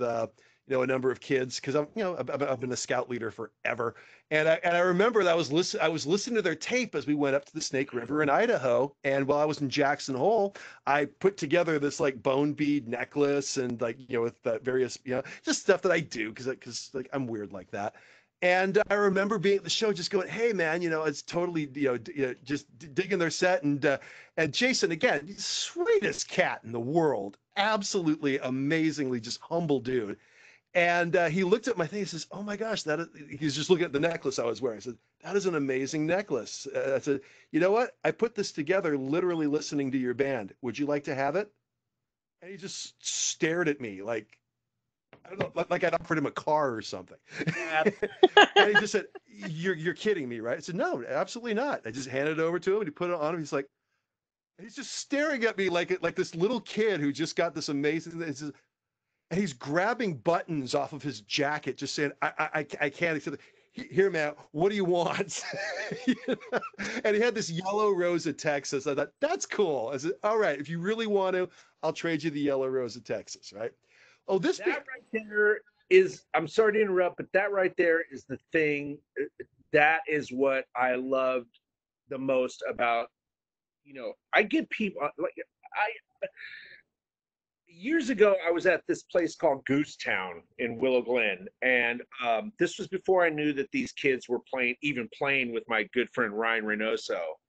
And these two young cats roll up to me, and they're like, "All, hey, you're the dude that used to work at the Edge, yeah?" And I'm like, "Yeah, yeah." And they're like, "All, we were at the Zach Wild show at the Edge, and you were cleaning house, like clearing the room, and we rolled up to you and said, what do we have to do to meet Zach Wild?" And for some reason you went, "Just hang out over here." And you pointed out to security, you said, "These two guys are cool." Because we'd have 20 to 30 people hang out after the show. We had to kind of control it a little bit. And he rolls up to me and he says that. And now he's all, "I'm in a band now because I had that experience." And That's got cool. to, and Cool. that to me is like, that's the bigger picture for me. It's never like, again, it's, when I was struggling and whatnot with the money, it at that long run, I don't regret anything I ever did. I could have paid them to have these experiences and have these people roll up to me. And speaking of dangerous toys, they played the Omni too. And I've got a few words for you. 10 Boots. When they came out and opened with that song, and I'd never seen them live. I had the fucking record, and I looked at my sound man and I went, "Holy shit," because they were dangerous. I mean, it was just so much vibe and swagger and good rock and roll. What a great fucking band. Yeah. I was so psyched to be on that bill. That was like the third show that Highwire ever played. Nice. And we were on that bill, and everyone's going, "How did you guys get that?" And the funniest part was when I was talking to Stephen Lose about doing this case, and I told him the whole story about the necklace because they had seen pictures of him wearing it and I said, "Yeah, that's my necklace. That's what I gave it." And they didn't believe it. They thought it was full of crap, right? Totally. But it was so funny because when the time for the show came in, we got there, extra early to help load in and do all the stuff that we were supposed to do, and the guys were there, and Jason walked in, and he just saw me, and it wasn't like I was going to go, "Hey, do you remember that?" He just saw me and went, "Hey, dude, you're the dude that gave me that necklace." And I went, "Yes." And my bandmates are just staring at me like, "Oh my gosh, wait, what?" And, Did you do that? What? and Jason was so totally cool. Says, I feel terrible, man, because literally 2 nights ago when we were playing down in LA, some chick in the audience reached up and grabbed it, and it broke on me. And I was just like, I kind of laughed about it. I said, "Well, happens." But I said, "Dude, don't even worry about it. For the last year, you've basically worn it in every picture that you've been in. So I know it was appreciated." But it was so cool because I got a chance to just hang out with the rest of the band, and they were it just felt like I was an old friend to them. And my band was just going, "What the heck's going on here?" No pressure, but maybe I should get his contact information and you should make another one for him and we can get it to him. Oh my gosh, that would be awesome. That would be awesome. That would be cool. Just went down. Now I gotta ask Mr. Jimmy, was that Zach Wild show, was that at the Edge? Was that the one in 2003? Are you talking about the Pride and Glory show or Zach, the other Zach? What we did? The Black Label, you did Black Label Society, and then you did the Pride. It was the Black Label Society show. Yeah, it wasn't Pride and Glory. Okay, I was there for that show, so I missed it earlier because I was working. What was your tenure at the Edge? From what year to what year? I was there from 92 to 90 or 2002, 2003. 91, 92, somewhere in there. Funny story about Zach, though. So my best shows were all because of you and the team there. So thank you, dude. My first KMFDM show was at the Edge, dude. It was KMFDM. Holy shit, dude. It was amazing. Was that the KMFDM Ministry show? No, that was the Lords of Acid and Rammstein I show. said, oh, another one. Yeah, right. Yeah, so dude, KMFDM Ministry show. Dude. Good time. are they gonna cancel this year's? That's what I'm worried about. I think they kind of already said they are. I Did feel they like say I they're feel gonna like I do it? read something from Ministry that they're going to close that out. My buddy Wedge is doing sound for them now, Phil. Yeah. Cool. Yeah. I know. He's on tour with them. So, like, you know what? You should get at me on Facebook and get my email address. And then when they come out here, let me see if I can get Wedge to, like, cop you some, VIP backstage meet the band kind of thing. I'd love to do that. Cricket. Come on, open your mouth. Legit. That means he must be muted. Am I- Am I not going through? No. Oh, no, Kidding you're me? cool now. You're cool now. Sorry. Yeah, sorry. Is this really gonna happen? Let me see if I I'm can. like, wait, what? I need a minute to process this. I know. That's He's like, exactly oh, what wait a happened. minute. I knew it. I'm gonna hang out with the band again? No. It's been a while, man. Awesome. Dude, the funny thing about speaking of Zach, though, when I did Pride and Glory, I was, the tour manager knew that I was a fan, and it's kind of too many stories.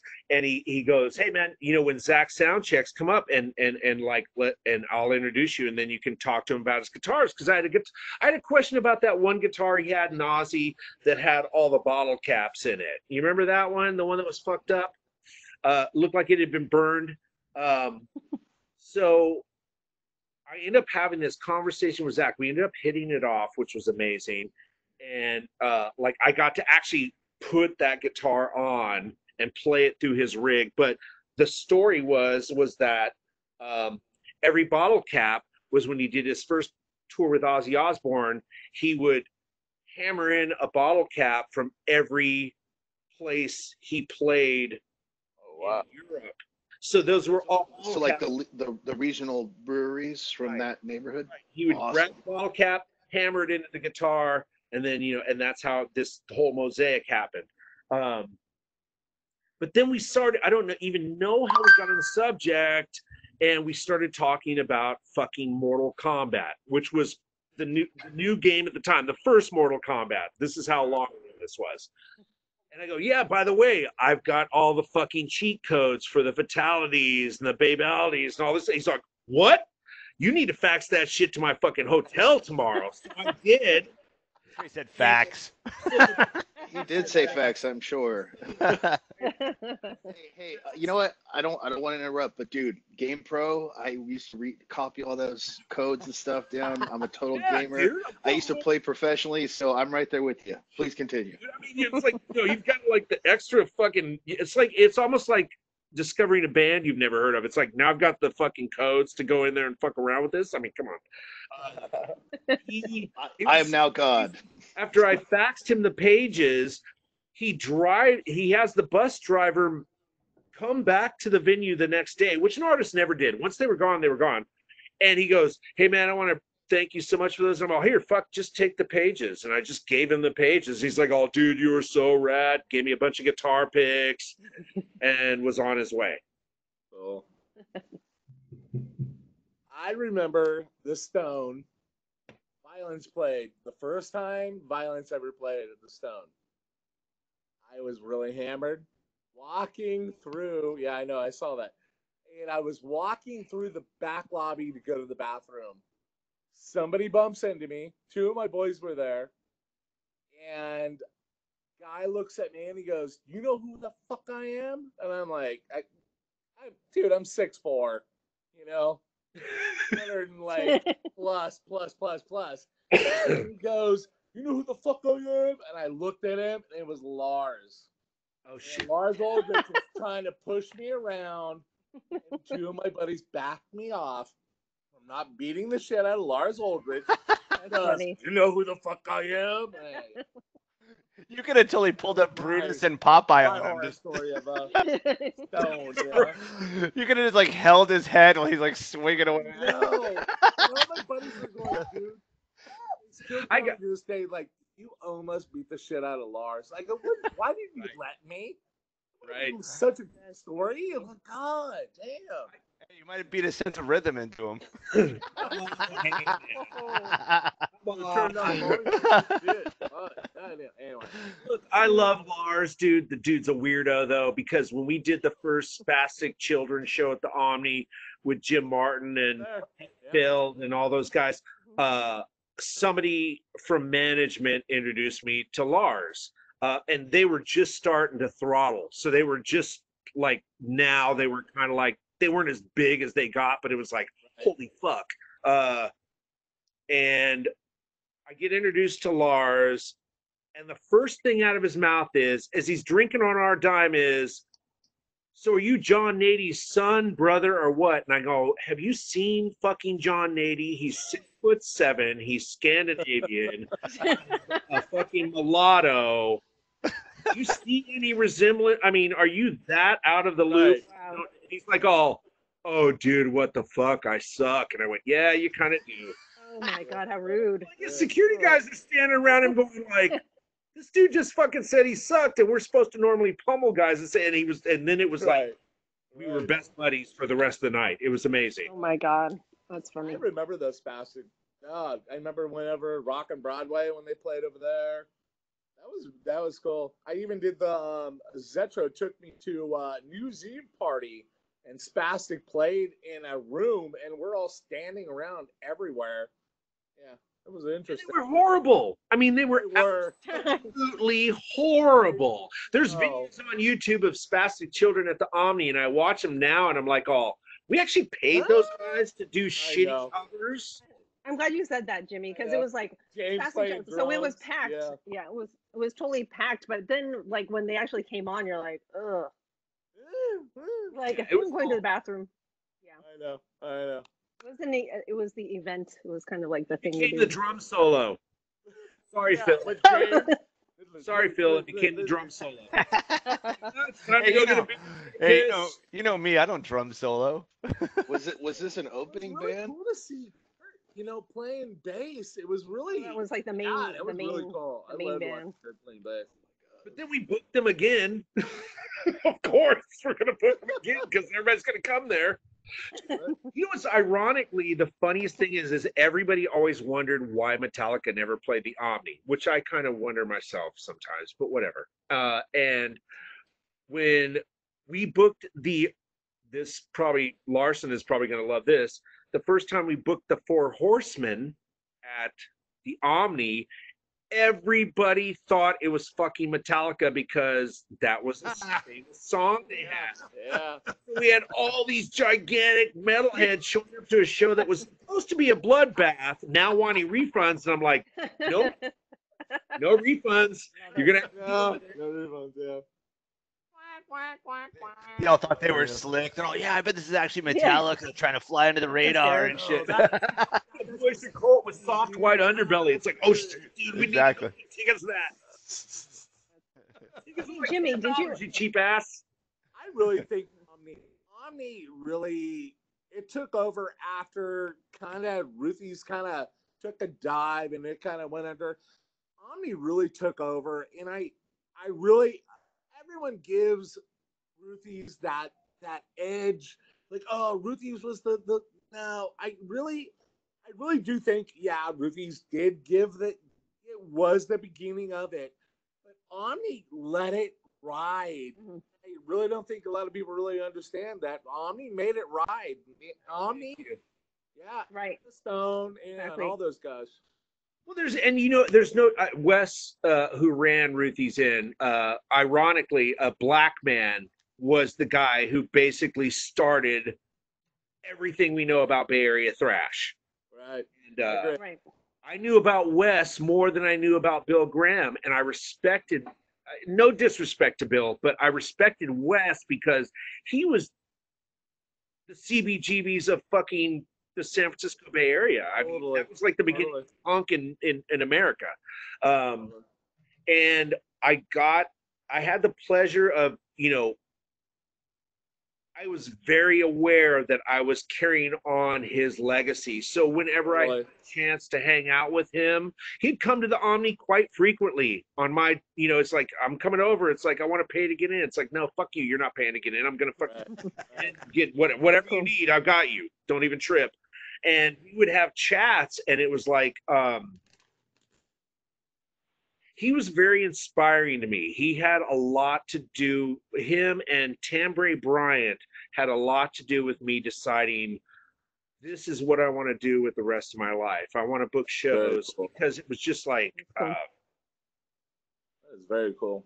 People were happy. I mean, you know, I think one of the biggest fucking things that's going on more so before the pandemic, maybe up to now, is that I think most of the problems with the world are related to the fact that less people pay attention to music. Music has been one of the biggest therapies and medicines and soul healers of you know, any kind of artistic endeavor. To me, when you take that out of the equation and it goes to the back seat, you see the sag in the way people react to each other. I think it's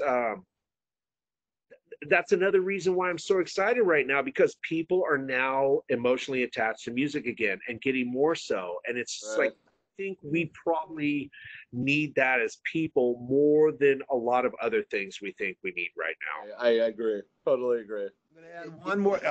First, I totally agree with you, but there's one more thing I think that, and interesting, I'm finding it myself because, you know, it's been fun putting together a new project and having to break in a new guitar player who's a generation younger than me, which has been really interesting. He's bringing a lot of new influences to us that we didn't grow up with. You know, we're a bunch of silverbacks, and we got this. Yeah, I got this kid playing in a band who's only 2 years older than my son. It's really weird. But I mean, but it's kind of cool because I asked him. I said, you know, why? You know, out of all the stuff that's going on, why would you choose to do this? He said, well, I grew up with metal. My dad was into it, and you know, Dad's your guy's age, and so I totally get all that. But he says, but I know that a lot of my friends aren't really into this, and it's because of the fact, and this is the one thing I think that we could do a big thing about is that unfortunately guys our age are obnoxious gatekeepers. We're all, you know, it's like, oh man, these kids who want to innovate and want to do all this stuff. I mean, yeah, whether or not you think that emo rap is something cool or not, I get why people aren't necessarily into it. But that's the innovation. I mean, they're the ones that are taking the sound of what we're doing and doing something wild and twisted and wicked and interesting with it.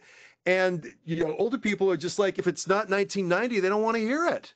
Right. Yeah, there's a lot of old men yelling at clouds.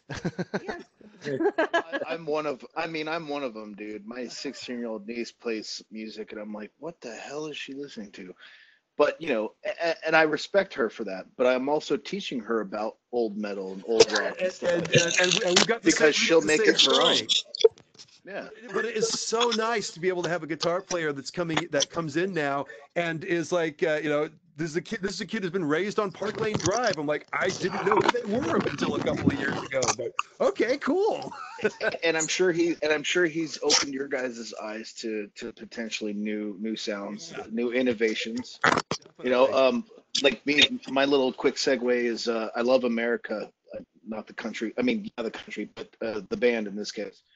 I saw them live at the Civic Center, and they had this young buck, like younger than me, like 30 years or 31 or so, you know, whatever, playing guitar. And he was just fantastic live. You know, they're a folksy rock band, and all of a sudden they've got guitar solos, just, and it blew me away. And I was like, dude, that is the intergenerational relationship. And, you know, and I've F around on a guitar, but I'm not a professional. So I totally see that. That's the connection. Thank you. That's amazing. That's amazing. And it's cool because, you know, I'll be honest with you. I mean, I've been kind of surprised by how many youngsters are. I mean, like I said, I'm turning away 100 to 200 bands every time we do a Sofa Street Fair on the street. That says a lot to me. One cat that I booked on Sofa Street Fair in regards to this. The kid's in high school. I think he's 16 years old at the time. This was 2 years ago. He was. There was this great 3-piece San Jose punk rock band. I don't even remember how I stumbled upon them, and I got a hold of him and I said, "You guys have to play Sofa Street Fair. This is one story of a few." And he's like, "What? Like, we'd love to play Sofa Street Fair. And do you listen to our stuff?" Like, I'm like, "Yeah, dude, I'm fucking all about it." Right. So then he goes, "Well, wait a minute. I see you're booking all genres. I also play in a jazz quartet." And I was like, "What?" And I mean, so I had his jazz quartet play by the Opera House in San Jose, which was totally appropriate for that area. And then his punk rock band played at the other end of the street. And I was just like, I mean, That's awesome. there's like the rock school, San Jose School of Rock, or whatever those franchises are called. I mean, those guys are busy as shit. There are a lot of kids taking up instruments and starting to play shit, and it's very cool. Hey, Jimmy, question for you. Yes. Did you book the Lynch Mob and Badland shows? Yes, many times. Oh, I love them both, so I had to ask them all. I think that must have been you. Dude, bad. So, ironically, a friend of mine on Facebook about 6 months ago saw me rant and rave about Badlands, and I included their drummer, Scott. Scott? Jeff Martin. Horrible with names. Not Eric, but the guy who ended up being the guy who was here for Racer X. Jeff Martin. Jeff Martin. Thank you. And I tagged him in it. The dude was like, "Dude, I've got 2 copies of the Badlands debut album. I'm sending it to you right now. I have it." I mean, it's just, I love that album. dude. Oh my God, I still have it. And you can't find that record because they got basically blackballed by Warner Brothers because of Ray and his actions. I love that album. Oh my But God. yeah, I love that. Badlands and yeah, man, dude. Loved it. Loved it. It And I just loved went nowhere after that, and I was like, "Oh, what? It was so cool. It was a great And Lynch album." Mob at the same time, dude. I have a Yeah, Oh, I'm a Lynch huge Mob, George yeah. Lynch. Phil Tool. Should I tell my George Lynch story? Which Yes. one?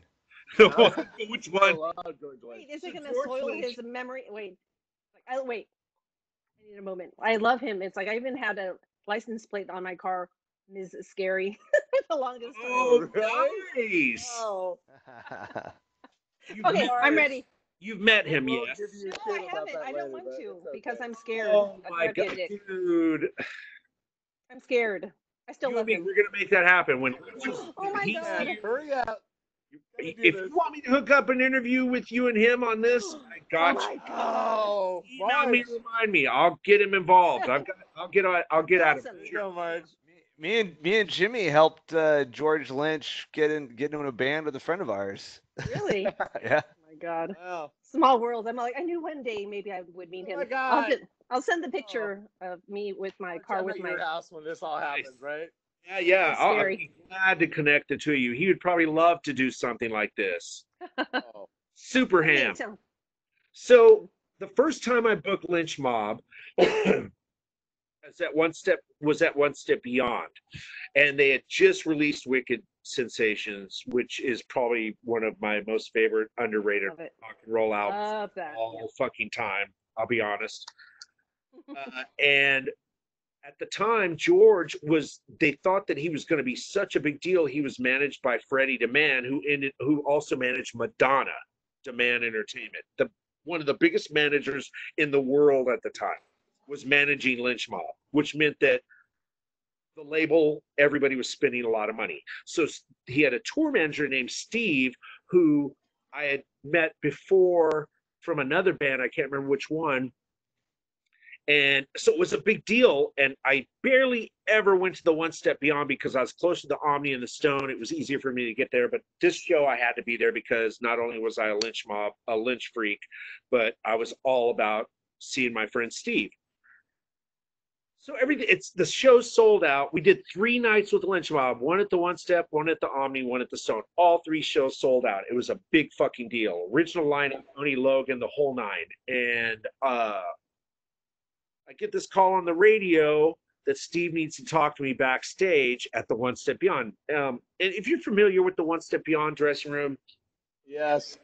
there was this kind of foyer with a pinball machine or a fucking Pac-Man or whatever the fuck. It's been a long time.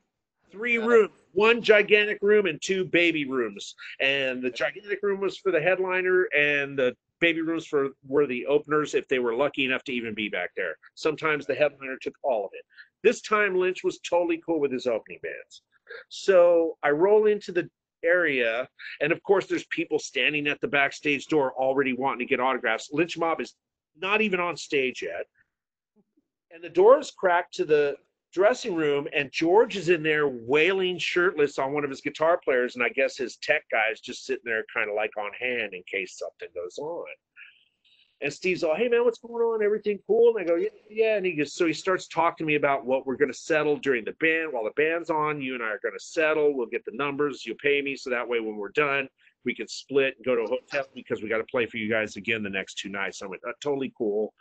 And all of a sudden I see out of the corner of my eye, the fucking guy with Lynch is kind of, he leans forward. Lynch says something in his ear, and he kind of leans back and shakes his head. And he's all right. And so the guy rolls in, he closes the door behind him, and he goes, King George. Wait, what's that? Hey, hang on. Paul, mute yourself, dude. Hi, me. Hey, what's up, Phil?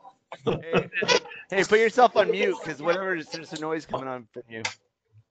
Is it me? Jeez. Must be my brain melting, I guess. I don't know.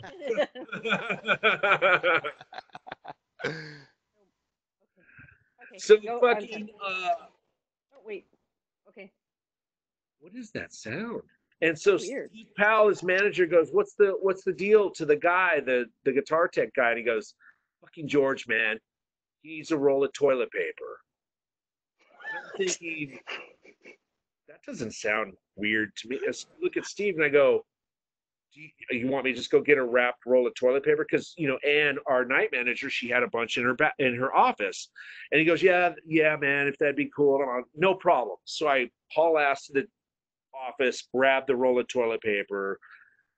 I roll in front of the tour manager and the fucking tech guy. I unwrap it. I hand it to the fucking tech guy. He opens the door. He walks in. The door's wide open. I see George Lynch is still a bit noodly, and he's all sweaty. He hasn't even gotten on stage yet. And he stops, and the guy hands him the roll of toilet paper, and George takes it in his left hand and just holds it and looks at it for like the period of a minute. Hands the roll of toilet paper to the tech guy and goes, okay, I'm ready to go on. So I look at Steve, so now George rolls past us and they start the show, and I look at Steve and I go, so is he one of those cats that, like, if he thinks of something before he goes on stage, he has to have it? Or was that him drying his hands off? He goes, I don't know. It's a new fucking trip every day. That is so good. Oh my Is there a brown M&M rider there as well? Oh my god. Hey, Jimmy, talk about riders. You should talk about the Marilyn Manson rider. That's what I was gonna do. Expected. This one, oh my god. You're all night. You know what? I am I'm telling you. I am totally happy with that. I'm already 2 hours in my pool. It's all good. We Oh go. my God. Okay, thank God. Dude, you Do you want to hear just that part, or do you want to hear what led up to everything? You do it all. lead up to everything. Although I will say, Willard, you're gonna wrinkle, Willard, because Come on. Look at this. So Maybe we should get a towel. Wrinkle. one of our tricks for booking bigger national talent was, if they were playing the Shoreline, we would send limos to pick them up and bring them back to our club, because we did dance nights and a lot of those artists love to go to dance clubs. What I did live at the Edge was 30% of what we did at the Edge, because most of the time I didn't even do shows on weekends for the first 4 years I was there. We'd do a matinee show on Friday. The band would be done by 10:30, and then it would be a dance night because we were killing it. I mean, we were packed, sold out. $2 Tuesday, Friday and Saturday with Live 105 and Steve Masters and those cats. So we would send limos to pick up these artists, and we happened to pick up. We were going to pick up Trent from Nine Inch Nails after he had played with Marilyn Manson and another band at Shoreline. I can't remember the headliner or co-headliner. And Trent at this time had a relationship with me, so he had the security guy, my driver, hand him the radio, Francis, my fucking co-booker, and go, hey, I don't want you to be offended, but we're going to send Marilyn's band over in the limo. We're just going to bring our buses. And it's a $2 Tuesday. It's fucking, there's like 1,200 people in the venue right now. All the drinks were $2, so we were fucking loaded for bear. So I'm like, I'm totally cool with that. So Marilyn Manson comes with Nine Inch Nails. We put them all in the dressing room. They've got their own bartender and whatever else they need. And they are partying their asses off to the point where they want to go into the venue. And we're at full house. So now Nine Inch Nails and Marilyn Manson, and people there know who they are in the room dancing with fucking randoms in the venue. So this leads into the autograph picture. I have an autograph picture from Nine Inch Nails when they played doing a show for us before, and the cat from Filter is on it, and he crosses him out and he says fired or retired or something shitty, and fired another guy. He stood up on the bar. He asked permission. Hey, Jimmy, is it cool if I get up on the bar and grab this picture? I'm all, you can do whatever the fuck you want. You're fucking Trent Reznor. I don't care. So he goes up on the bar and does it. Years later, he comes back and sees the picture and goes, oh shit, did you let me do that? I'm like, what the fuck? So anyway, Marilyn Manson has this great time and decides that when he does this tour, he insists on playing the Edge because they got to party their asses off and have a fun time and take the limo and all that. So the first time we booked Marilyn Manson, you know, and of course the who's who of the satanic world is going to show up, the fucking, you know, whole Church of Satan. Believe it or not, it was like a big deal. It was sold out really quickly, his first show with us. And he sends this rider, and I have the rider in my closet. And one of the things was one living chicken or 24 chicken neck bones. That was their Brown M&M moment. And I got it. And I was like, okay, I can play along with this. I'm going to get him neck bones. Like, I'm not going to get him a fucking chicken. So I took it upon myself to also fuck with Brian a little bit by calling him by his God-given name, Brian, instead of Marilyn, which drove him nuts at first. Oh my God. I realized I was messing with him. And I roll back and I say, hey, Brian, I hope you don't have a problem. We got you the 24 chicken neck bones. And he rolls over to this drape thing that I thought was like, you know, something they set up for their dressing room to look pretty, and pulls it off, and it's a shopping cart, and there's a live chicken in it. And he goes, don't worry, the promoter got us on the live chicken last night. Yeah. And so they're playing the set with the shopping cart with the fucking chicken in it the entire time on stage, and I'm thinking, are we going to have what was perceived as an Alice Cooper moment go on where this chicken is going to be fucked in front of 1,100 people? Seriously. Right. Wait, hang on. Don't leave us hanging. Did the chicken get fucked, or was Marilyn just making sure you read the writer and you gave him the chicken bones? Like now, was the chicken defiled? The Chicken Association of America was very happy that the chicken did not get covered. I can sleep. Hey, happy story. Right. And when I went But I'm eating them tomorrow. and I talked to Marilyn again, I go, you have no idea how much I was shitting my pants in the house thinking that this chicken was going to be fucking destroyed and I was going to have to live with that. And he goes, the places that have given us chickens have all voiced that concern. Wow. Oh my God. Well, on that note, I'm gonna bolt because I actually have a release happening tonight, so I've got work to do. So And a chicken Thanks. wing. Oh, Yeah. bummer. no, I got sorry, a chicken I've gotta- waiting. Thank you. Appreciate it. It's been great, guys. Have a good night, everybody. Thanks. Thank you, buddy. So great to see you. Great seeing you. Bye. Marge, what a great, incredible, other. I have to give you- know. I Jimmy was a know. great guest. I know. am- No. When I am- heard Jimmy was doing a little bit of an oral history type of thing of an experience, so I said, this is what it's about, the stories. You know, it's like we have the Totally. music, we have videos, we have pictures, but it's like the stuff that really, you know, that really hits home is Right. the stories. And I know Jimmy is I like, agree. you know, and Dude, I could Just be here mention- all night. I'm pruning up. I know, we my, can't- my I know. undercarriage is like I pruned know, up, no, but but- it's okay. You know, I'm good. There's It's one very one awesome. more I guess one more question for Jimmy. What about Jake E. Lee? Any stories about him? I love Jake. Please, please. Yeah. Oh I love no, Jake. she No, went wait, there. only my if it's good. If it's a Tons. bad story, I don't want to know. I don't I want have to know. so many stories about Jake. Oh, Bad ones? I don't want to hear then. Nothing, never. No, that Oh, the thank God. dude. He is the salted. Really? Okay. oh. I'm like, First of all, thank you for saying that about the stories. That I'm glad that really, you guys really touched appreciate. me. Really, really, and bottom of my heart, it means a lot, especially being from that era and that, and just in that area, and to know that someone cared more to do what you did. That's incredible. It really is. My bottom of my heart, I thank you because it really brought all of us really a moment in time where we can look back on and go, holy shit, like wow, you know, and you were a part of the it. I'm world back, teary-eyed, dude. son of a bitch, you made me teary-eyed. No, you guys did change the world, We but changed all of thanks, us. Willard. Now Our we're old. lives. Thanks. Music, the whole musical You're community, old, in my finally? opinion, like.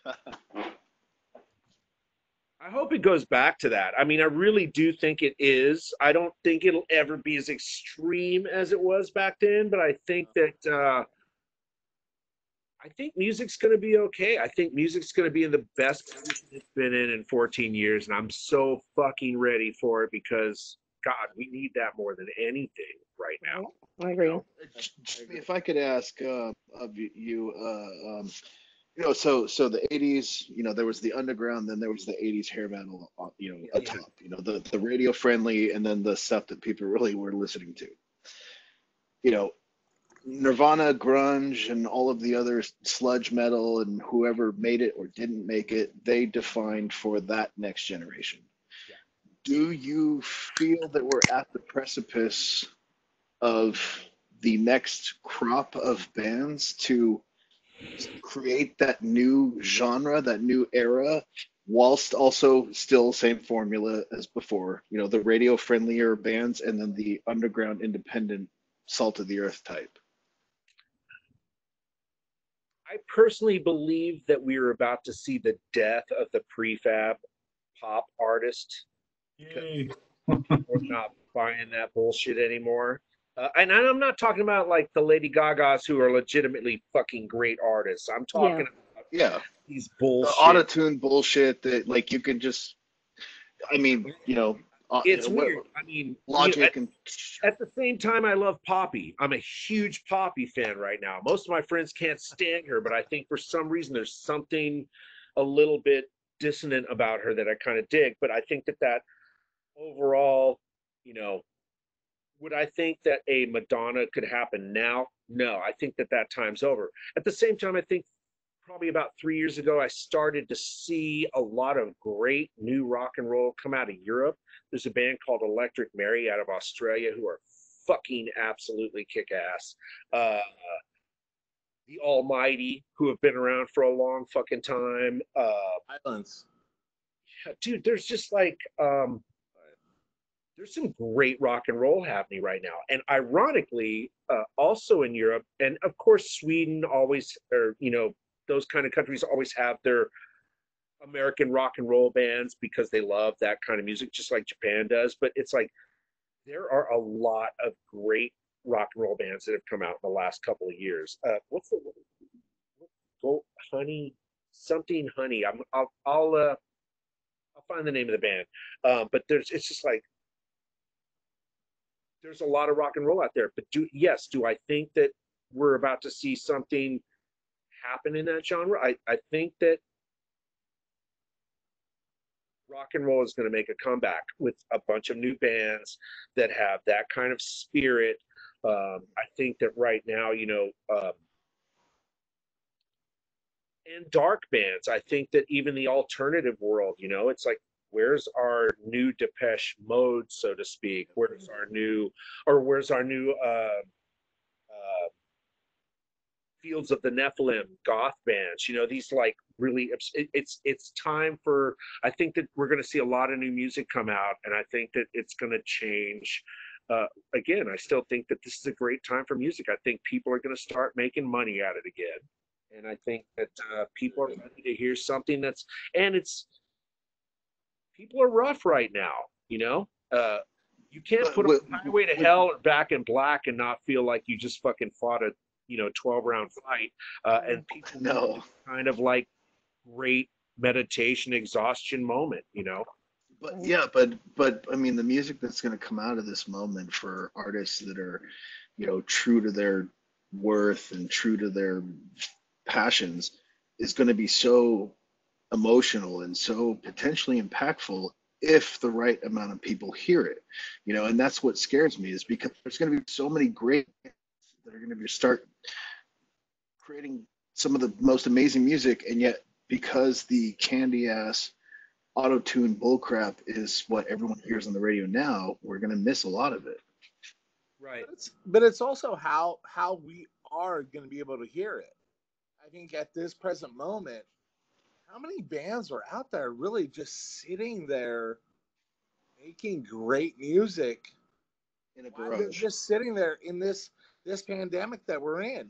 I mean, especially the dark music, and I know violence right now is like, that's all they have to do is just, I know they have two incredible songs in their archive, but they're going for more, and they're going for more. And I hope all these other bands right now are doing the same thing. I hope they're working on it, not being lazy and go, okay, we're going to wait. So let me, I can give you a little bit of a hint of the project that I've been working on for a while, Ensign Red. Like I said, we literally retooled, and this whole thing fell on us. I have two Scarlet I have a Scarlet 18i20 and an Octopre sitting in Brentwood, in Oakley. That's where my band rehearses. I'm in San Bruno. I do that, round thing. I haven't for the past 2 months because I can't. But seriously, it's like we made this big investment because we wanted to record. We sat down, my drummer and I, over Skype, took apart an old 5150 combo cabinet and customized that baby with vintage 30s and warehouse speakers, a warehouse speaker Reaper, and the thing kicks ass. Yeah. It's absolutely, and it's driving me crazy that Vic basically goes in and he just taught me. He says, "Hey, Michael, check your phone." And I'll turn on my phone. He says, "Well, make sure to plug it into your sound system at home so you can hear it." And he'll strum out a bunch of chords with the triple rectifier going through the speakers. He says, just to make sure that you're still hungry to come back into the room soon. I'm like, "You're killing me, dude."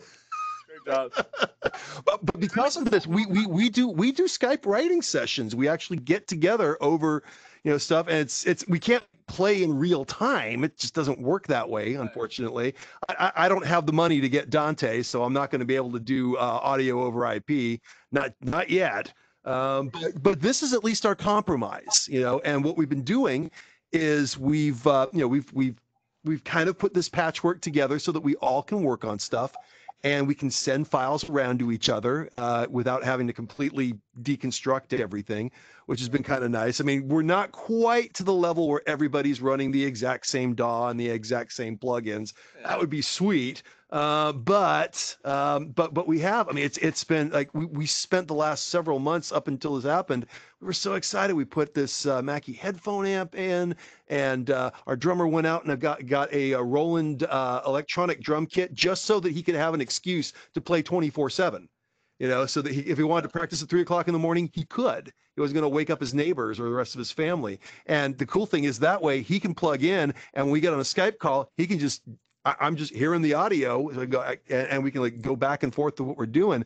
Can't record, but we can pass files around, and we can actually work on songs. And we've been working on a bunch of ideas with it. So I totally get what's happening right now, and I think that there's two opportunities that I think bands, if they really want to ride this, Exactly. It's exactly what you post just it. said. If they want to write it, there's two things that they should be doing. One of them is that they should be creating as much content as they can. They should be going out and recording and, you know, definitely developing, as Jimmy said earlier, you got to get back to that DIY mentality. If you're not willing to do that, do the footwork for the DIY stuff, you're just you're not going to do it.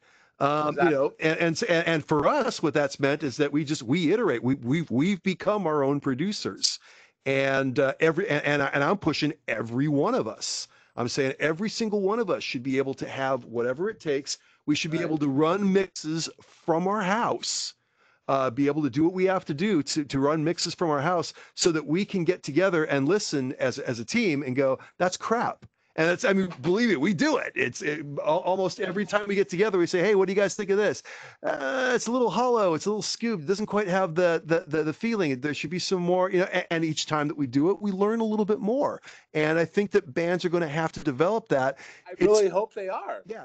really hope they are at that point. And the second thing is, especially with the fact, that I know there are a lot of these bands that are like being kind of lazy about it, waiting for it to all open up, especially here in Arizona. I don't hear these bands that are, oh, we're just waiting. No, don't wait.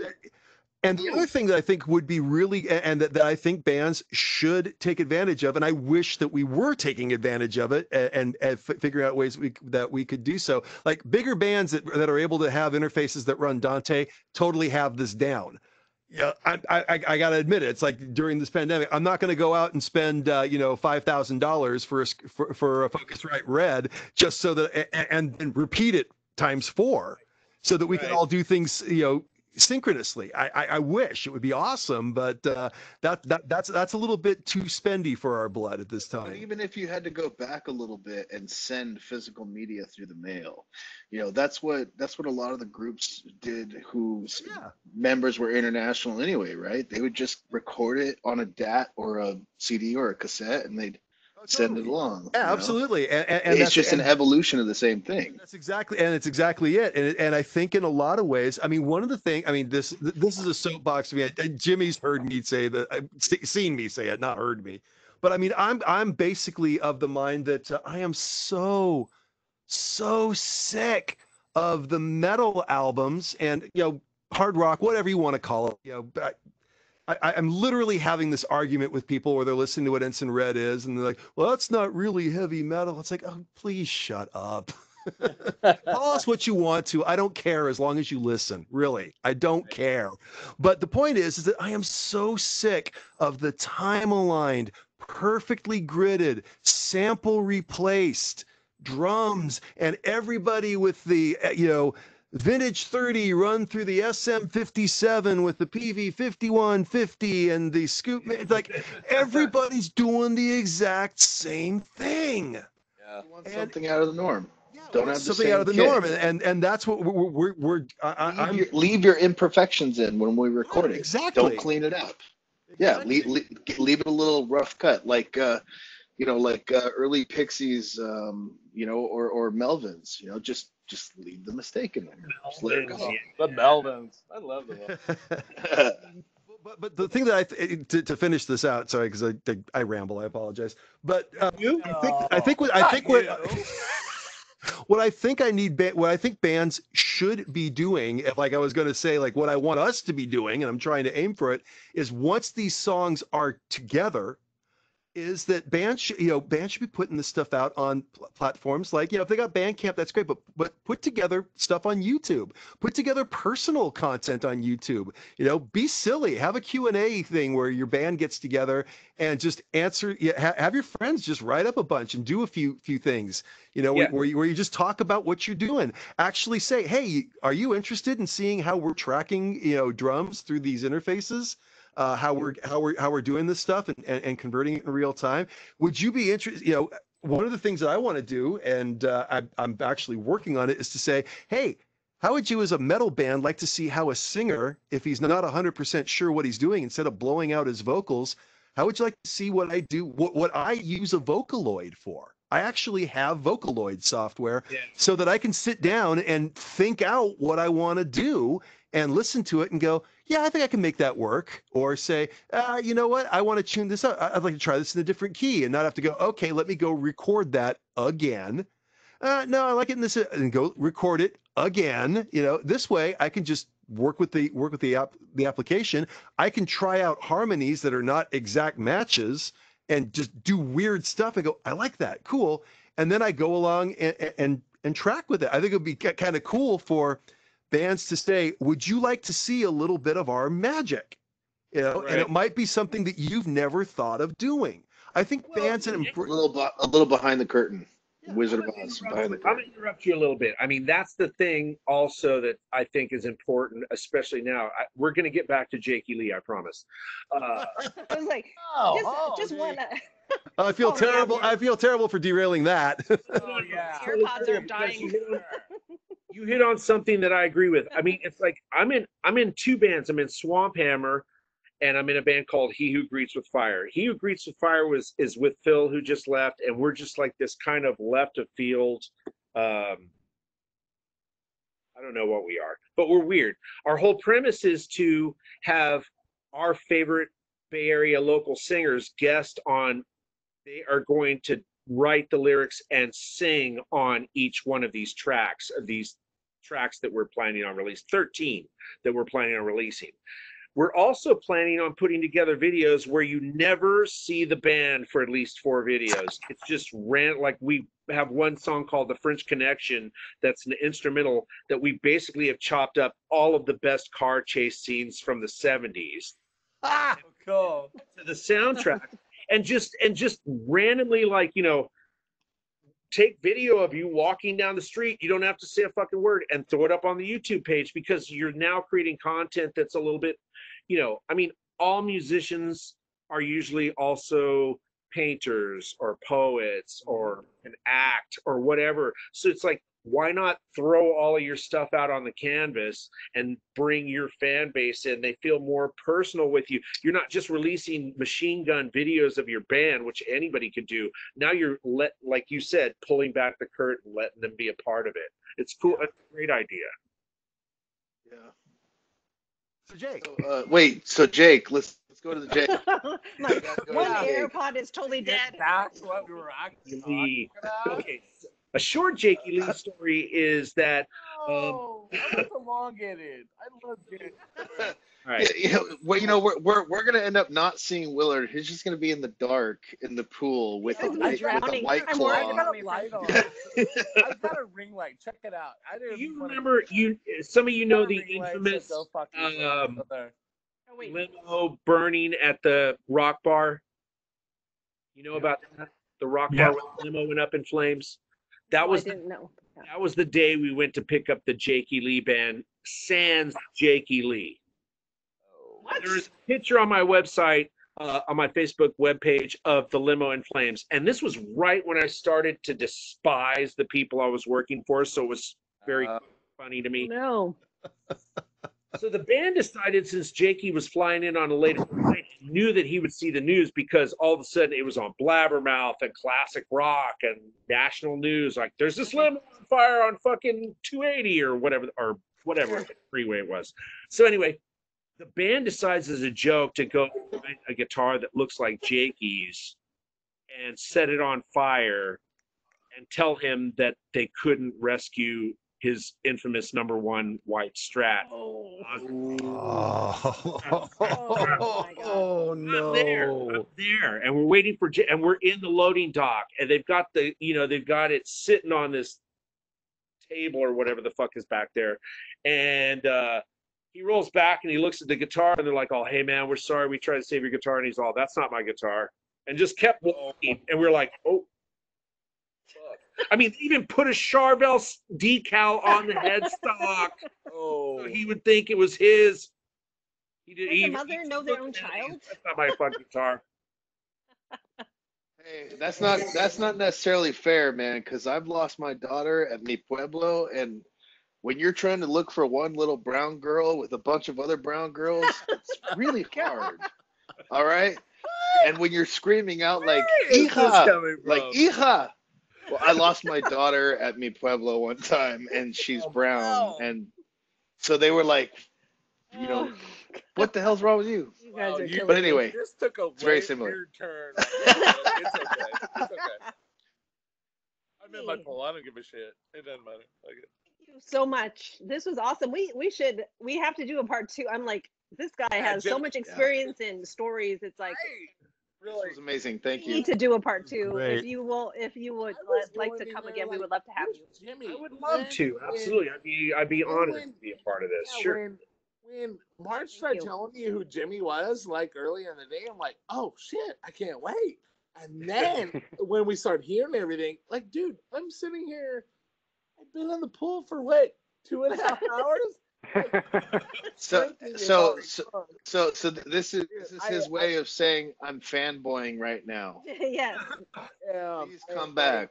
My wife told me Like- to shut my mouth fucking like 4 times now because I got. But really, Jimmy, I appreciate everything you've done, man, and Thank you, brother. not even what you've done tonight, but what you've done in your whole career and what you've done for us and in the community and all the concerts I've been to, and it's really a trip. I really appreciate it, man. I second that. It was a blast. Thank you very much. Amazing, great memories, and just Totally. yeah, this is life changing pretty much. It's like all these shows. It's like you were saying, like people just they're so distracted by their phone and other stuff. I mean, they just don't have the pleasure of like being in the car, not being like distracted, just like listening to the tape and possibly flipping over, or it's or going to escaping. Tower Records to buy a printed out kit. Exactly. It's Yeah. Oh my God. So, Or warehouse. Yeah. See exactly another one. God. but yeah, thank you so much, everyone. This was great. I thank you. thought it would be Thanks, popular, Jimmy. and I knew Jimmy, we always have to warm up in that first like half an hour, but then it just takes off. It's like because Once we this is get, a like, record. This is a like, record. This is a record. see my collection of alcoholic beverages I drank since. Oh, Nice. See, I went light this week, so had to. I'm tripping out on right now. I'm sorry to interrupt. As I'm realizing, as I'm seeing my screen, it's like, what's up with me and my Hail Hydra fucking setup right now? I've got there's no fucking light. Earlier, I was gonna gonna say something, now it's just but like, oh, what's up? I didn't want Okay. you, or it's like maybe it's the reverse Daredevil type thing. So but I was funny. like, oh, I'll Why leave him is the be. best? Why is the rock photographer right now in the best lighting in the pool? That's right. That's right. Okay. Yes, you have to come back for like part 2 because I mean, Totally. Jimmy has a Jimmy, lifetime yeah, of like stories and stuff. We're just kind of just touching on it. We So just scraped just scraped the surface of what Jimmy has to offer. I think so. I mean, he is rich, and I mean, yeah, I want to hear about all these other stories. But when I heard his voice and I saw his video, it really touched me, and I was like, I need to, I want to talk to this guy. I'm like, wait, maybe I'll invite Jimmy and see if he'll talk to all of us and not just me. And it was good, awesome. March. Dude, March, you are on a roll, man. What's going on here, Yep. man? I'm telling you right now. Yeah, no, it's been Used good. to Thank you drink for a your lot of beer, and participation. my wife goes, I mean, seriously, I can't thank you enough for inviting me. This was a blast.